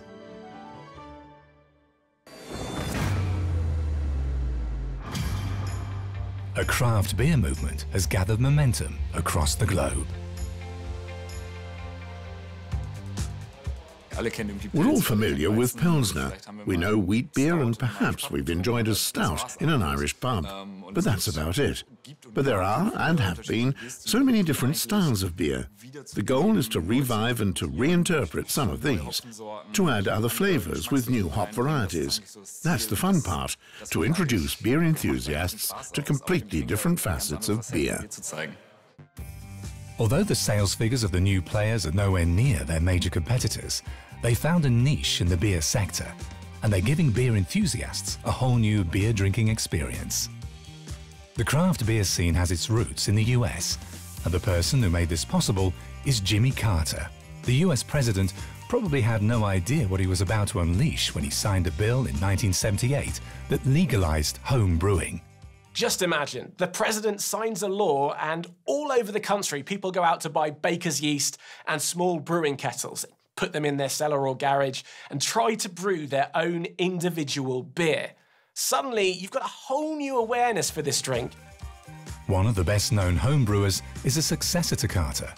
Barack Obama habitually brewed 3 types of beer, and apparently his palate prefers sweet over bitter. Honey porter and honey ale are 2 of the creations that come from the presidential brewery. From the US, this movement spreads across the world. Craft brewers are primarily keen for new taste experiences. To discover these, they also fall back on beer types that are in part centuries old and have long since gone out of style. The rich diversity on the beer market vanished in the 20th century. Before that, there were always many different types and regional specialities. Of course, there was no room for them in the product range of the big companies because they didn't generate enough sales, so they disappeared little by little. The public embrace of sustainability, together with a new health consciousness, is also having an impact on major beer companies. The most visible result is non-alcoholic beers. These days, we have many non-alcoholic beers, and those are great because, you know, there are people for many reasons that don't want to drink, but they enjoy the taste and the aroma of beer, and so it's a good solution for them. In the meantime, the share of non-alcoholic beer has reached 5% of the total beer market in Germany, one of the most traditional beer countries. Non-alcoholic beer varieties also achieve high market shares in Asia, where alcohol intolerance is widespread, and the US. So even though the prohibition failed to prevent drinking alcohol, it did achieve at least one thing. It raised awareness about the harmful effects of alcohol, and in the long term has led to a reduction in alcohol consumption, even among young people. To secure the future of beer, brewers must adapt the centuries-old beverage to the new requirements of the market. Gluten intolerances are becoming increasingly common. If we look around on an international level, we could drink rice beer from Asia or corn beer from Mexico because there's no gluten in that because the ingredients themselves are gluten-free. But it also tastes quite different from what the Europeans are used to. So in order to create what we'd call a typical beer taste without gluten, there'll just have to be more research. Beer's march to monopoly may have been halted, but it's still an integral part of our everyday life. There's no such thing as having a serious beer. Probably my favourite drink, to be honest. It's adapting to new circumstances and thus asserting its position as the world's most widespread beverage. Countless types and varieties evolved over the course of 10,000 years. And in recent years, beer has been experiencing a real hype. The craft beer movement is really exciting, has, in a way, reinvented beer. For thousands of years, beer has been tasty, refreshes people, and brings them together. Beer will continue to evolve in step with the progress of the times and will remain one of the most popular beverages.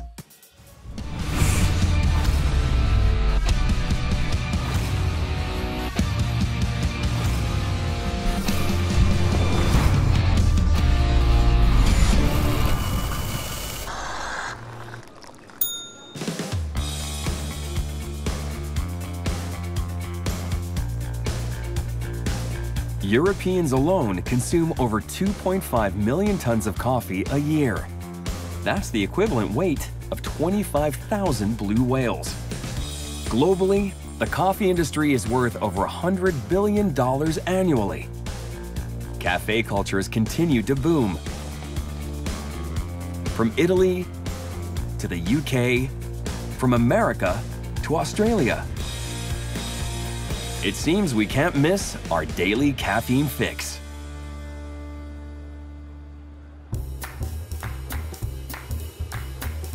I drink coffee every day, Monday to Friday. I drink coffee every morning, obviously need a bit of a kick to start the day.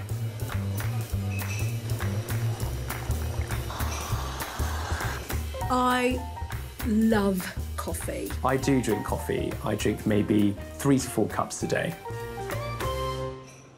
Our everyday lives have been transformed by coffee, and even the history of the world as we know it has been formed by this extraordinary beverage. As with most foods that have been around for centuries, coffee's beginnings are shrouded in mystery and legend. How did we discover that an innocent little berry could produce such a delicious drink? Some historians believe coffee was unearthed by a goat herd named Kaldi in Ethiopia. He found his goats frolicking and full of energy after eating the red fruit of the coffee shrub. Kaldi tried the fruit for himself and had a similar reaction. After witnessing the goats and Kaldi's strange behavior, a monk took some of the fruit back to his friends. They too spent the night awake and alert.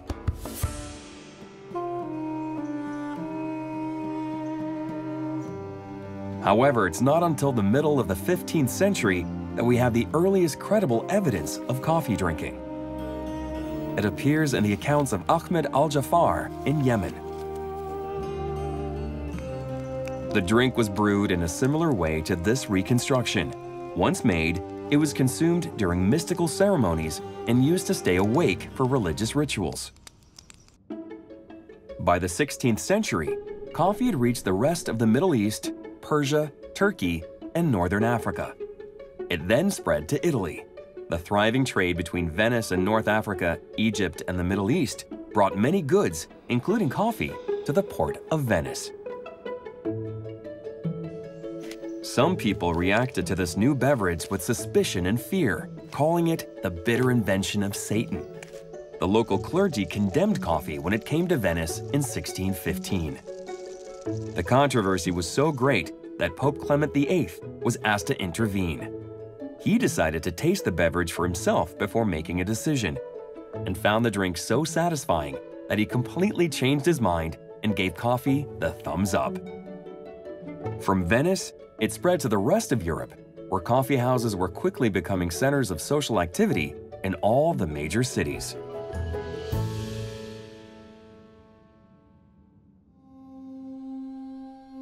In Turkey, the coffee revolution took a dark turn.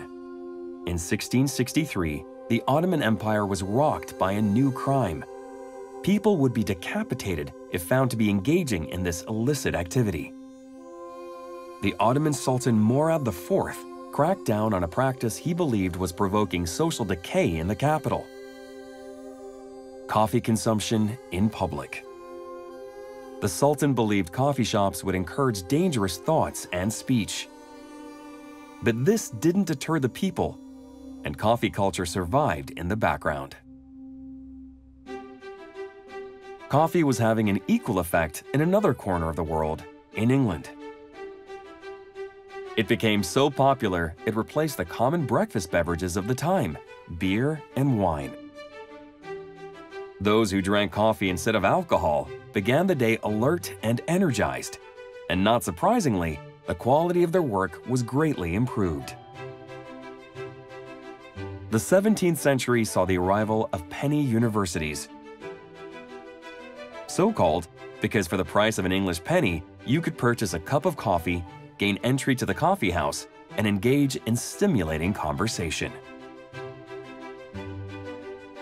By the mid-17th century, there were over 300 coffee houses in London.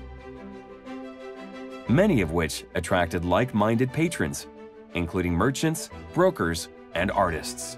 So the coffee house is an institution in the 17th and 18th century. Coffee houses were like clubs, but they were clubs in which you had to pay very little to get into. So you paid your penny, you got a cup of coffee, and that gave you access to the newspapers, it gave you access to comfortable facilities to sit in, and it provided you with a space in which you could discuss the world. Coffee houses became the new hangout spots, where men met up to socialize and debate. If you think about the advent of coffee houses and people coming together to share a cup of coffee, it can become a creative space. Ideas are flowing, people are feeling more creative, they're feeling more motivated.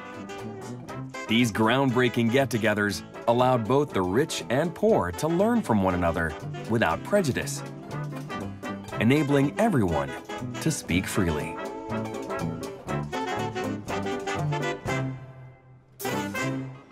Even to this day, you know, you still see the coffee house is used as a hub. They're coming together for coffee, but what you're also picking up on is great conversation. Today, the world can't seem to get enough of the stuff. But where and how do we source our coffee and find enough to feed this global thirst of epic proportions?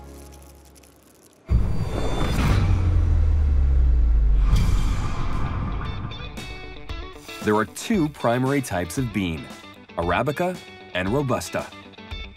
With Arabica widely considered to have the finer flavor, it accounts for about 3/4 of coffee cultivated worldwide. Coffee grows best in subtropical and equatorial conditions with plenty of rain.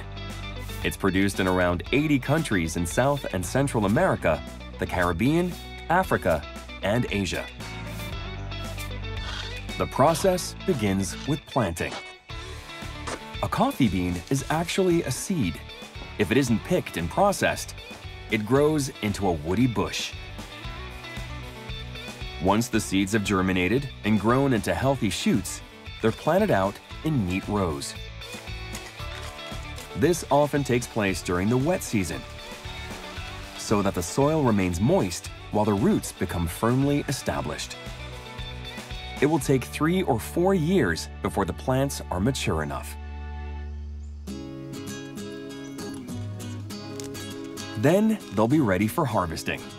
This Minea community in Peru harvests by hand, often with the whole family joining in. One of the customers of these farmers' hard work is a specialist roaster in the UK. They are experts in all things coffee, and they're full of surprises.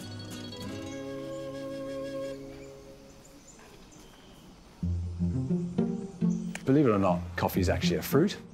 It grows on a bush. It flowers in different stages.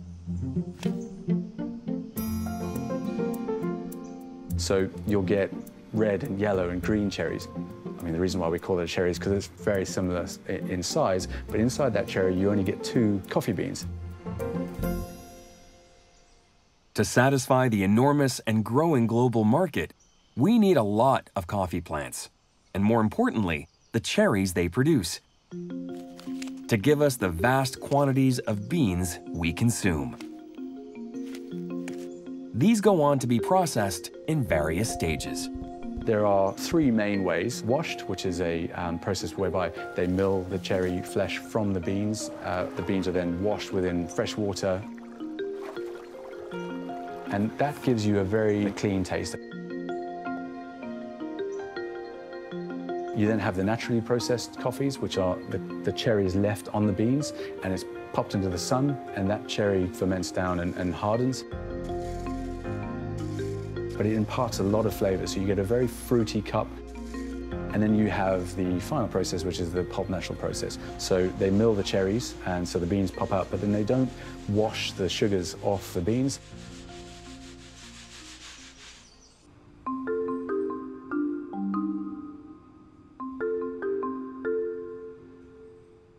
The sugars are important for flavor before the next key stage of production: roasting. We roast coffee because, as green, we don't think it doesn't taste that great. Roasted coffee, you change the cellular structure, you change the chemical structure. That allows you to extract, using water, all the beautiful flavors and oils that you want within your cup. Clearly, preserving flavor is key to producing a tasty final product. The coffee roaster is a surprisingly simple piece of machinery.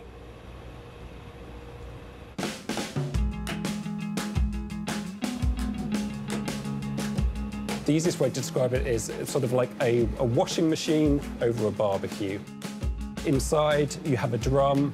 It revolves. It's got little fins on it, and that sort of toss the beans around to provide the sort of most even application of heat. Underneath the drum, along the bottom, is the gas burners, so that provides sort of two phases of heat. We load the beans in the top, open the little chute. The beans, when they're in the roaster, will congregate most in this area. Roasting can take as much time as the manufacturer would like. Different roasting times produce different coffee flavors. One of the many secrets of the trade, whoever and wherever the roaster is. It is a secret recipe, yes, but it depends really on what you're roasting on, and every roaster is different. When a roast is completed, we then dump it out into the cooling tray. So the plan is to sort of stop that roasting process as quickly as possible. So there's a big fan underneath here, and it sort of spins them around. Then, as soon as they hit room temperature, we'll do a quick visual inspection for beans that have roasted unevenly. Drop them into a bin. And then we wait 24 hours before packing.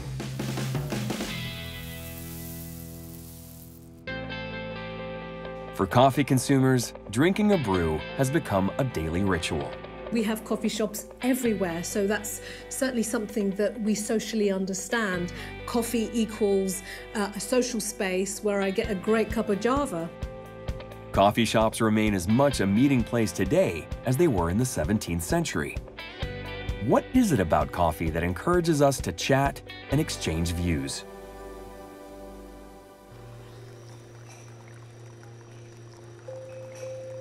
Turns out, it's not actually the coffee that helps the brainstorming process, but a chemical it contains: caffeine. Caffeine acts as a central nervous system stimulant. So when it enters the body, one of the major effects it has is that it makes us more alert, and it obviously makes us less tired. Coffee has an effect physiologically, we know that, because it mimics another molecule in the body. And when caffeine attaches to this particular molecule, it blocks off its processing. So rather than feeling relaxed and sleepy, you feel the opposite. You feel alert, and you feel lively, and you feel motivated, because another effect is dopamine in the body. It comes to life and becomes very effective. Now, what does dopamine do? It makes you feel good, it makes you feel alert, and you can concentrate better. So suddenly you've gone from somebody who might have been feeling a little bit relaxed and a little bit sleepy to alert and ready to go.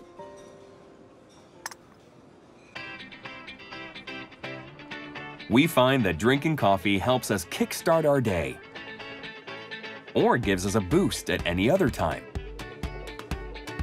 But how does it perk us up?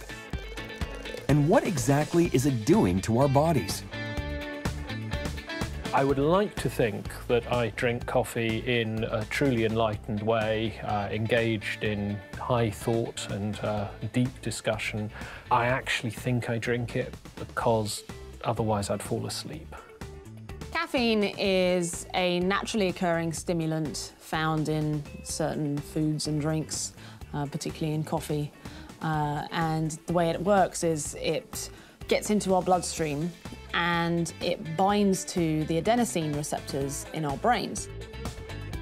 When this reaction takes place, neural activity slows down, making you feel sleepy. Caffeine mimics this activity, but without you feeling tired.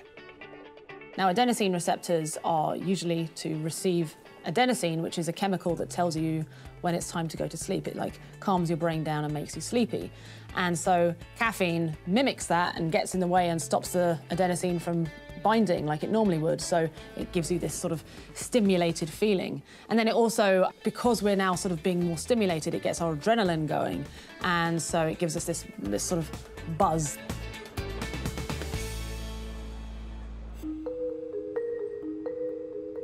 Many studies have been conducted into the effects of coffee, and recently, scientists have shown it can have psychological effects, which can alter our mood.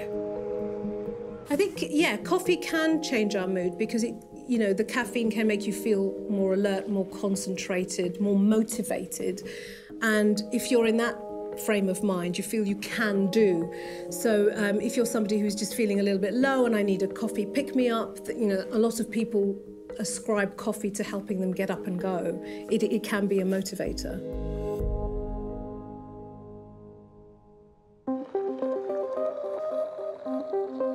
If you don't want to drink coffee, but you do want motivation, there is an alternative on the market that will give you a similar kick.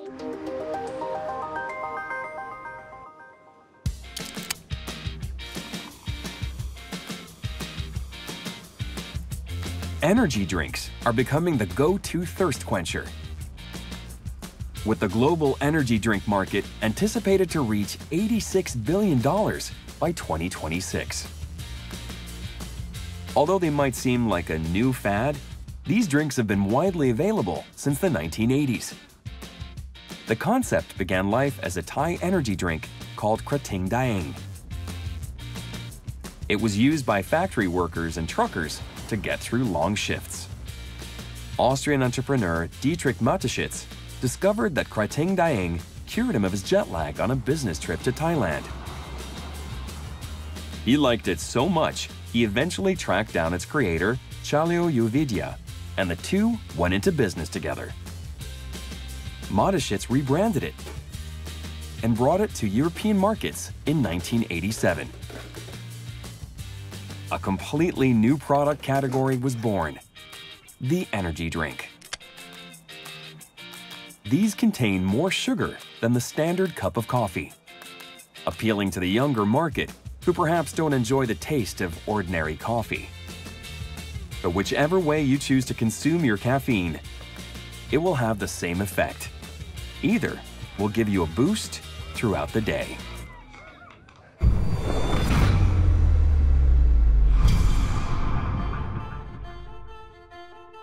Scientists have suggested that the early coffee houses were the original version of the internet. Caffeine-fueled conversations inspired new ideas, scientific discoveries, and even momentous historical events, like the Boston Tea Party. This famous protest was planned in a coffee house that survives to this day in Boston, Massachusetts, the Green Dragon Tavern.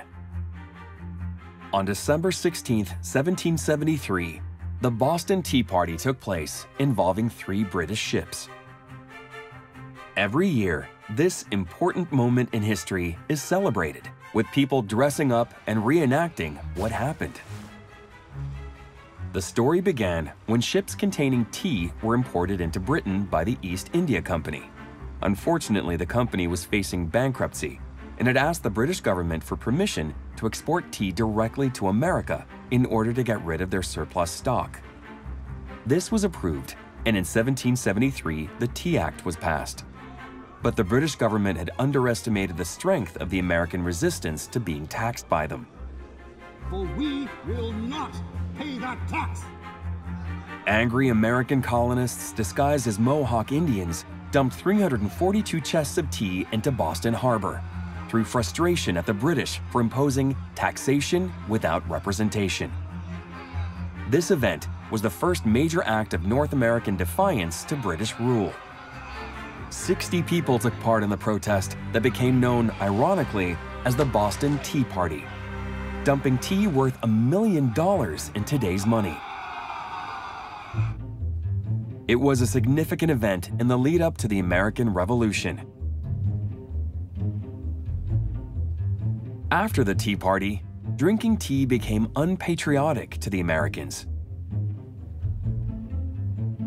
French and Dutch coffee merchants saw an opportunity and flooded the American market with cheap coffee beans, encouraging Americans to turn to coffee.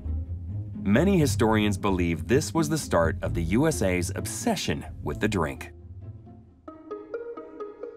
But it was catching on back in tea-obsessed Britain, too. As the Industrial Revolution took hold in the 18th and 19th centuries, the workforce was switching to coffee.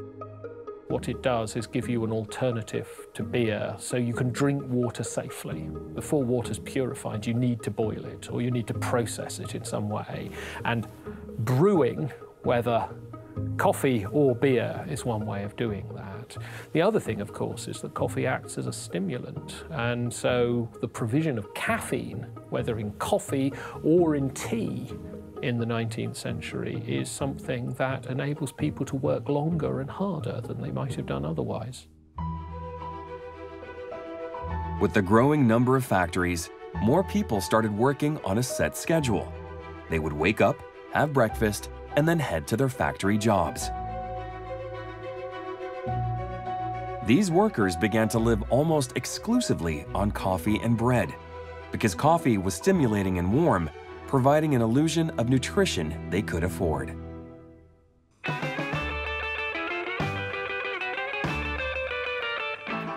Cheap coffee on tap is available in a place like this, the cultural icon known as the American Diner, celebrated here in 1951. Often open 24 hours a day, the diner is a place to socialize, eat a cheap meal if you're working a late shift, or any time of day, and they serve coffee all day long. It's a development from America's first mobile coffee shop. When food and coffee began to be sold from a repurposed wagon in the 1870s. Soon, the idea had spread and evolved into the permanent stylized diners, found all over the United States.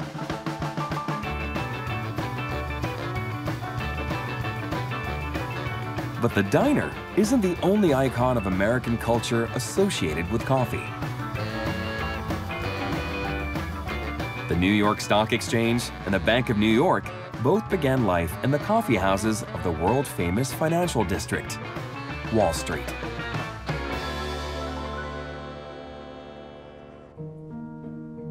Back in the day, the coffee would have been black and extremely rough by our standards. But the chemistry was the same. So how do you make the perfect cup of coffee? Firstly, the temperature of the water has to be just right, so it absorbs the coffee correctly. Any cooler, and the water absorbs the coffee poorly. Any hotter, and the water burns the grains, making the coffee taste bitter. Brewing time is also vital. There are 3 key stages. Acidic, fruity-flavored compounds are the first to be extracted, followed by more earthy, caramel-like compounds, and finally, the bitter-tasting ones. Short brew times lead to only the first group of compounds being extracted, whereas overbrewing can lead to an excess of the bitter flavors. For the best coffee, we have to aim between these 2 extremes.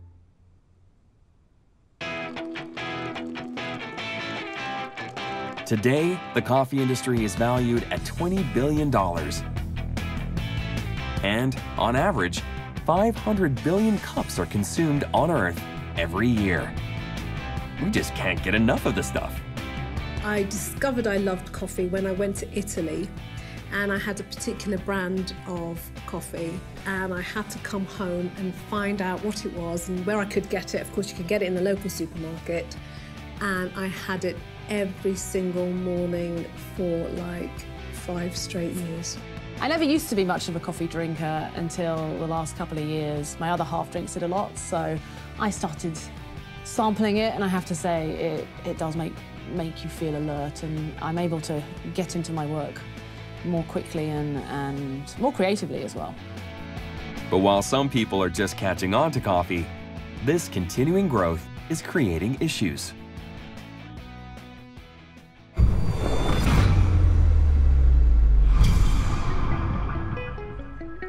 Every coffee drinker seems to have their own routine of when, where, and how. Going back, I used to drink it a lot. I used to drink a lot of it when I had kids that were younger. In the afternoon, I do have a cup in the afternoon at work. After lunch, wake me up.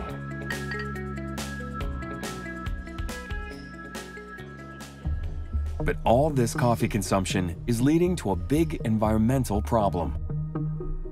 At home or work, you might have a wide variety of mugs or cups to choose from. However, on the move, you're more likely to grab a takeaway coffee in a so-called paper cup. Worldwide, 16 billion are used annually, with many consumers presuming they're recyclable. But they are not.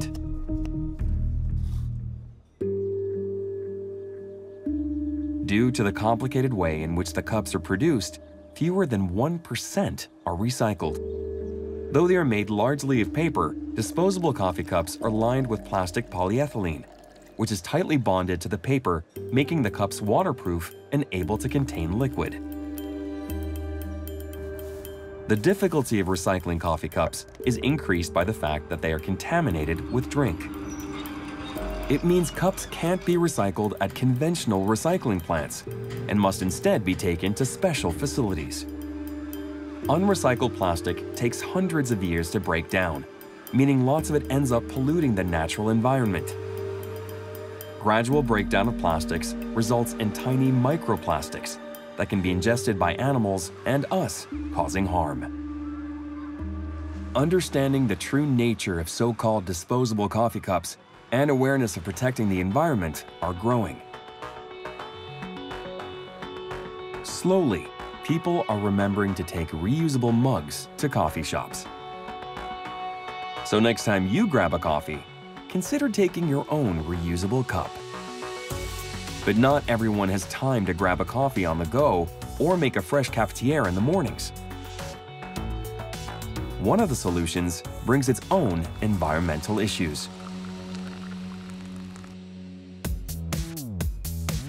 The coffee market is constantly growing and diversifying, trying to cater to individual needs. People have less time than ever. So the industry has developed a simple solution to your caffeine fix, which has revolutionized coffee drinking. The coffee capsule. An estimated 56 billion are used worldwide every year. These shiny, jewel-like pods are easy to prepare. With only one click, 1 cup of coffee is produced. These capsules might look contemporary, but the technology behind this recent invention was actually created decades ago. A Swiss aerodynamics engineer called Eric Favre is the father of capsule coffee.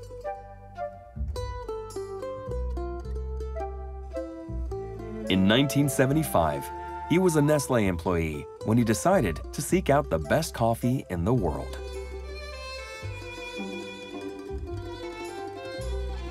He found what he was looking for in Rome. He learned the reason why Italians were lining up to sample a particular cafe's brew. The barista was aerating the coffee by pulling the lever not just once, but at several short intervals, which brings out all the flavors and aromas. Inspired, he set about designing a machine that introduced a maximum amount of air into the water before it's forced through the capsule. Back in Switzerland, the inventor put his plans into action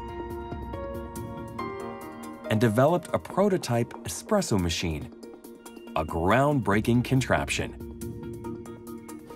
He then invented a sealed capsule, similar to the ones today where air is trapped before water is pushed through, filling the cup with frothy espresso.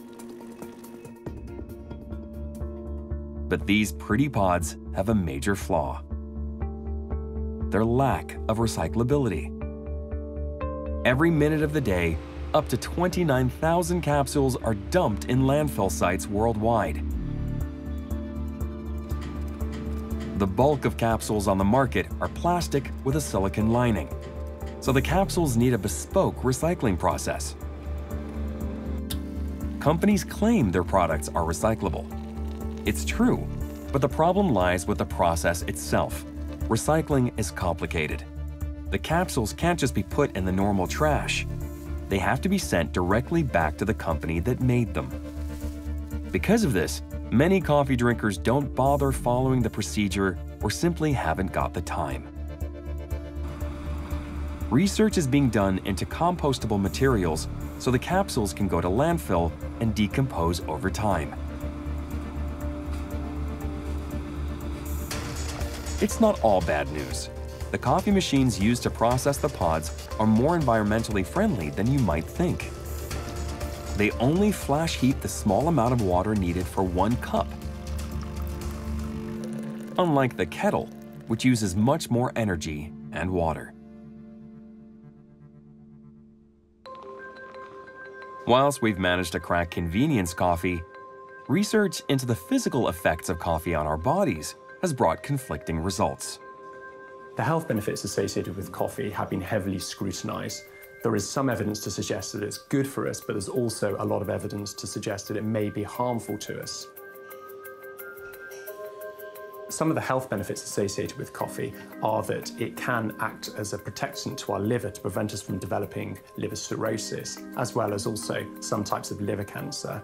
Furthermore, coffee has also been associated with reducing the risk of the onset of dementia. Some of the negative points is that it may increase our risk of heart disease. Drinking coffee in moderation is fine. Moderation, according to America's Food and Drug Administration, is measured as a maximum of 4 cups a day. Any more, and you could be putting your health at risk. But for some, drinking coffee just isn't a good idea. Some people should actively try and avoid drinking coffee, namely individuals who are pregnant, because we do know that there are some harmful effects associated with caffeine and the developing fetus in the mother. Other individuals who should also refrain from drinking too much coffee, or indeed too much caffeine, include those who might have trouble sleeping.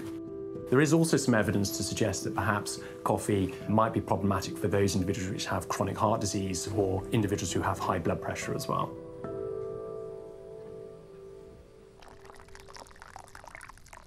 Scientists researching the physical effects of caffeine on the body came across an extraordinary and extreme outcome in spiders.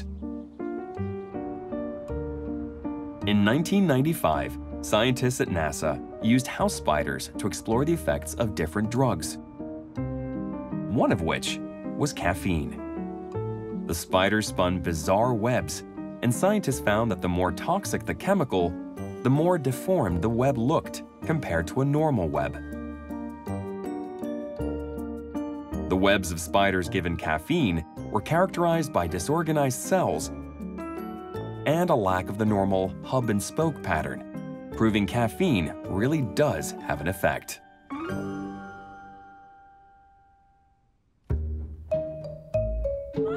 Meanwhile, an American pet owner thinks coffee is the secret to long life in cats.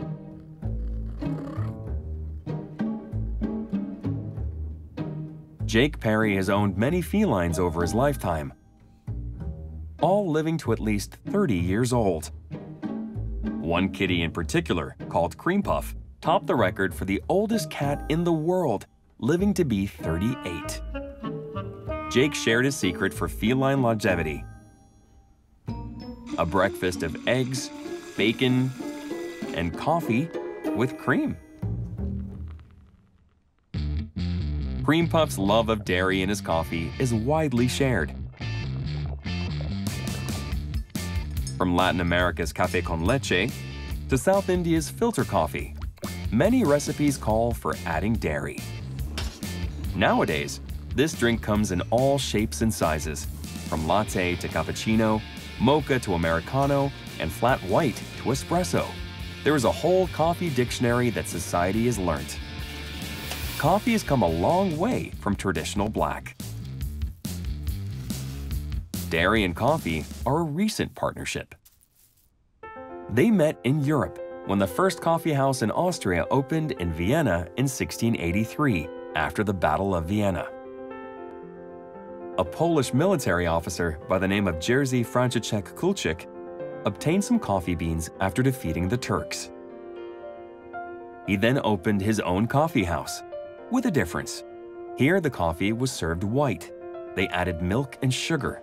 It's known as a melange, and became a typical Viennese coffee. It helped milky coffee catch on.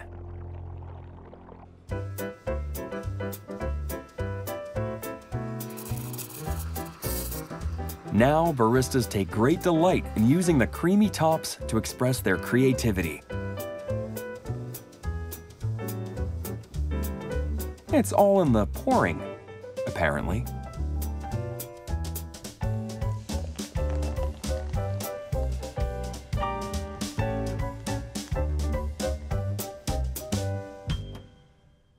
Coffee has proved to be an extraordinarily versatile product, not just as a drink, but because of other hidden benefits. These days, it turns up in some surprising places, like the garden.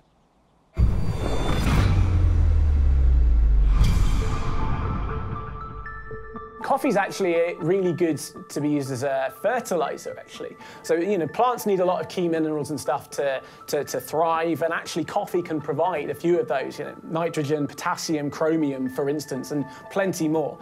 And the coffee could even attract worms, which are obviously good at promoting the growth of the plants. The benefits of coffee have also been noticed by the beauty industry. Coffee is deeply aromatic, and this makes it appealing for shower and bath products.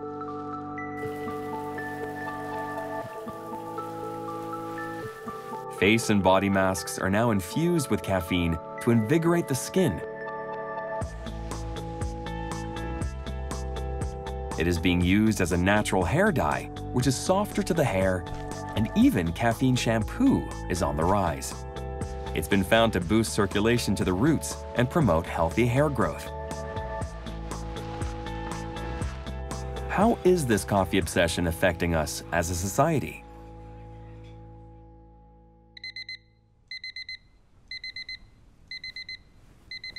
The boiling kettle, the aroma from the mug, the first bitter mouthful of the morning. But do people only drink coffee to get their daily hit of caffeine? I think with coffee, for a lot of people, coffee is part of their daily routine. They don't even think about the fact that they're going to go and have a cup of coffee. They just know they're going to go and have a cup of coffee. So it's very much embedded in their personal daily routine. People across the globe have different attitudes and even words to describe coffee. From Java to battery acid and brew to a cup of joe. Some need more explanation than others. The nickname Java is a mystery. It's believed to have been first used by the Dutch to refer to single-origin coffee from the island of Java.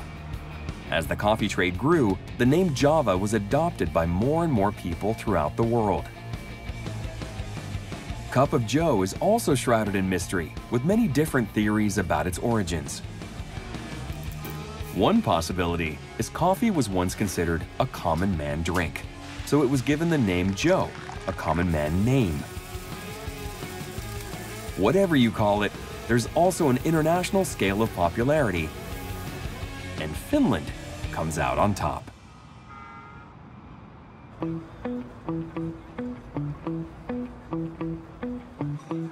The average Finn drinks 4 or 5 cups of coffee a day. Coffee consumption among Finland's Scandinavian neighbors is almost as high.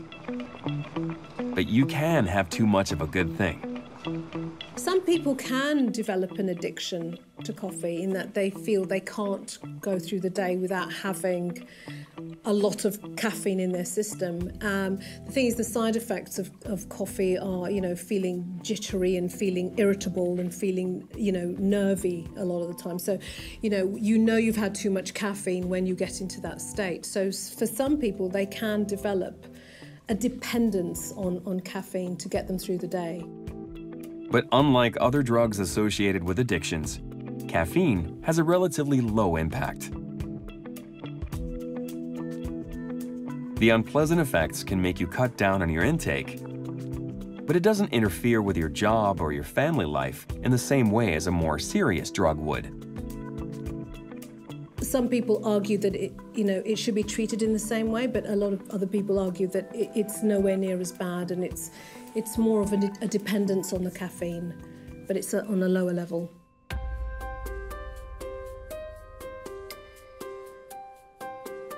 However, with addiction comes withdrawal, with potentially unpleasant side effects. Caffeine withdrawal does exist, particularly in individuals who regularly drink coffee or caffeine and subsequently suddenly stop it. Some of the symptoms associated with caffeine withdrawal include irritability, fatigue, low mood, a lack of energy. So they are symptoms of withdrawal, which can last from 12 to 24 hours for some people, and for other people, a little bit longer. But unlike withdrawing from other drugs, it's pretty short-lived, and you can choose to cut down and not have it if you want to. The great advantage of coffee is to make us feel alert. However, this is arguably its biggest downfall. Worldwide studies suggest that up to 50% of the world's population suffer from insomnia, and coffee could be one of the main culprits. If it is consumed too late in the day, this stimulant can make it hard to fall asleep. One study found that consuming caffeine 6 hours before bedtime reduced total sleep by 1 hour. I'm not addicted to caffeine. I think I'm quite aware of that I can be affected quite a bit by it, and so that means that I don't drink too much because it does affect my sleep quite a bit. So caffeine blocks certain receptors in the brain for certain chemicals that induce sleep, and when they're blocked, you can't sleep so much. So if you have a double espresso after dinner, you find it's funny, I can't do it. Human beings should be getting 7 to 8 hours sleep a night. At the moment, we're not. The less you sleep, the shorter your life. Pretty much everything is affected by how well you sleep or not. So the coffee epidemic is having a massively deleterious contributing effect to the sleep epidemic. However, our love for coffee shows no sign of slowing down. We're drinking more than ever. So what's next for this growing market? Coffee, it's just everywhere. You can't escape it. And it seems to be just the socially acceptable thing to do.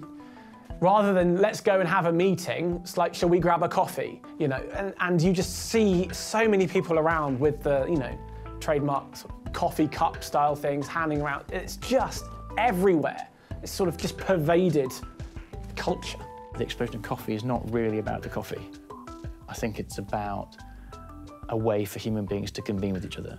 Coffee shops, cafes, having a cup of coffee. It's one of the ways, in the same way that pubs do, they bring people together. So I think the coffee trend is actually a facilitator for a much bigger trend, which is about humans requiring social interaction. But there is one very dark cloud approaching, which consumers may be unaware of. The future of coffee is uncertain. Global warming is deciding its fate for us. A study in 2019 found that 60% of coffee plants are now at risk of extinction, including the variety which produces most of the world's beans. Researchers found that 75 of the planet's 124 wild coffee species are under threat from the loss of forests, climate change, and the worsening problem of fungal disease and pests. A world without coffee is hard to imagine. It impacts everyone and everything, and one of the important effects would be felt economically.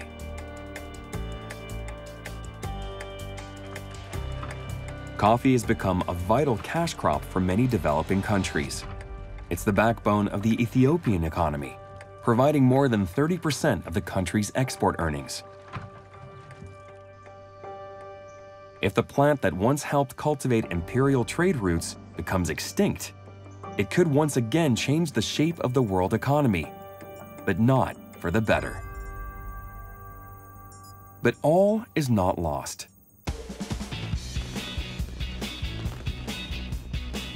In 2012, coffee roasting and importing companies from around the world banded together to form World Coffee Research, a global collaborative working on developing new, climate-smart coffee varieties and farming practices. It's a ray of hope in an uncertain world for the millions who rely on coffee. I think for a lot of people, coffee is a great invention because for many, it's become a daily pick-me-up. This is the thing that's going to get my day kick-started, and so many people kind of utilize it in that way. Love it or loathe it, this one small bean has made an unbelievable impact. Billions of cups are drunk every day as coffee shops pop up more and more in shopping districts the world over. South Korea is one of the biggest boom areas, with 88,000 coffee shops in 2018, which means 1 for every 600 citizens. Coffee has transformed history, shaped our culture, and even fertilized our gardens. From an accidental discovery by a herd of goats to becoming the world's favorite beverage, coffee truly is a great invention.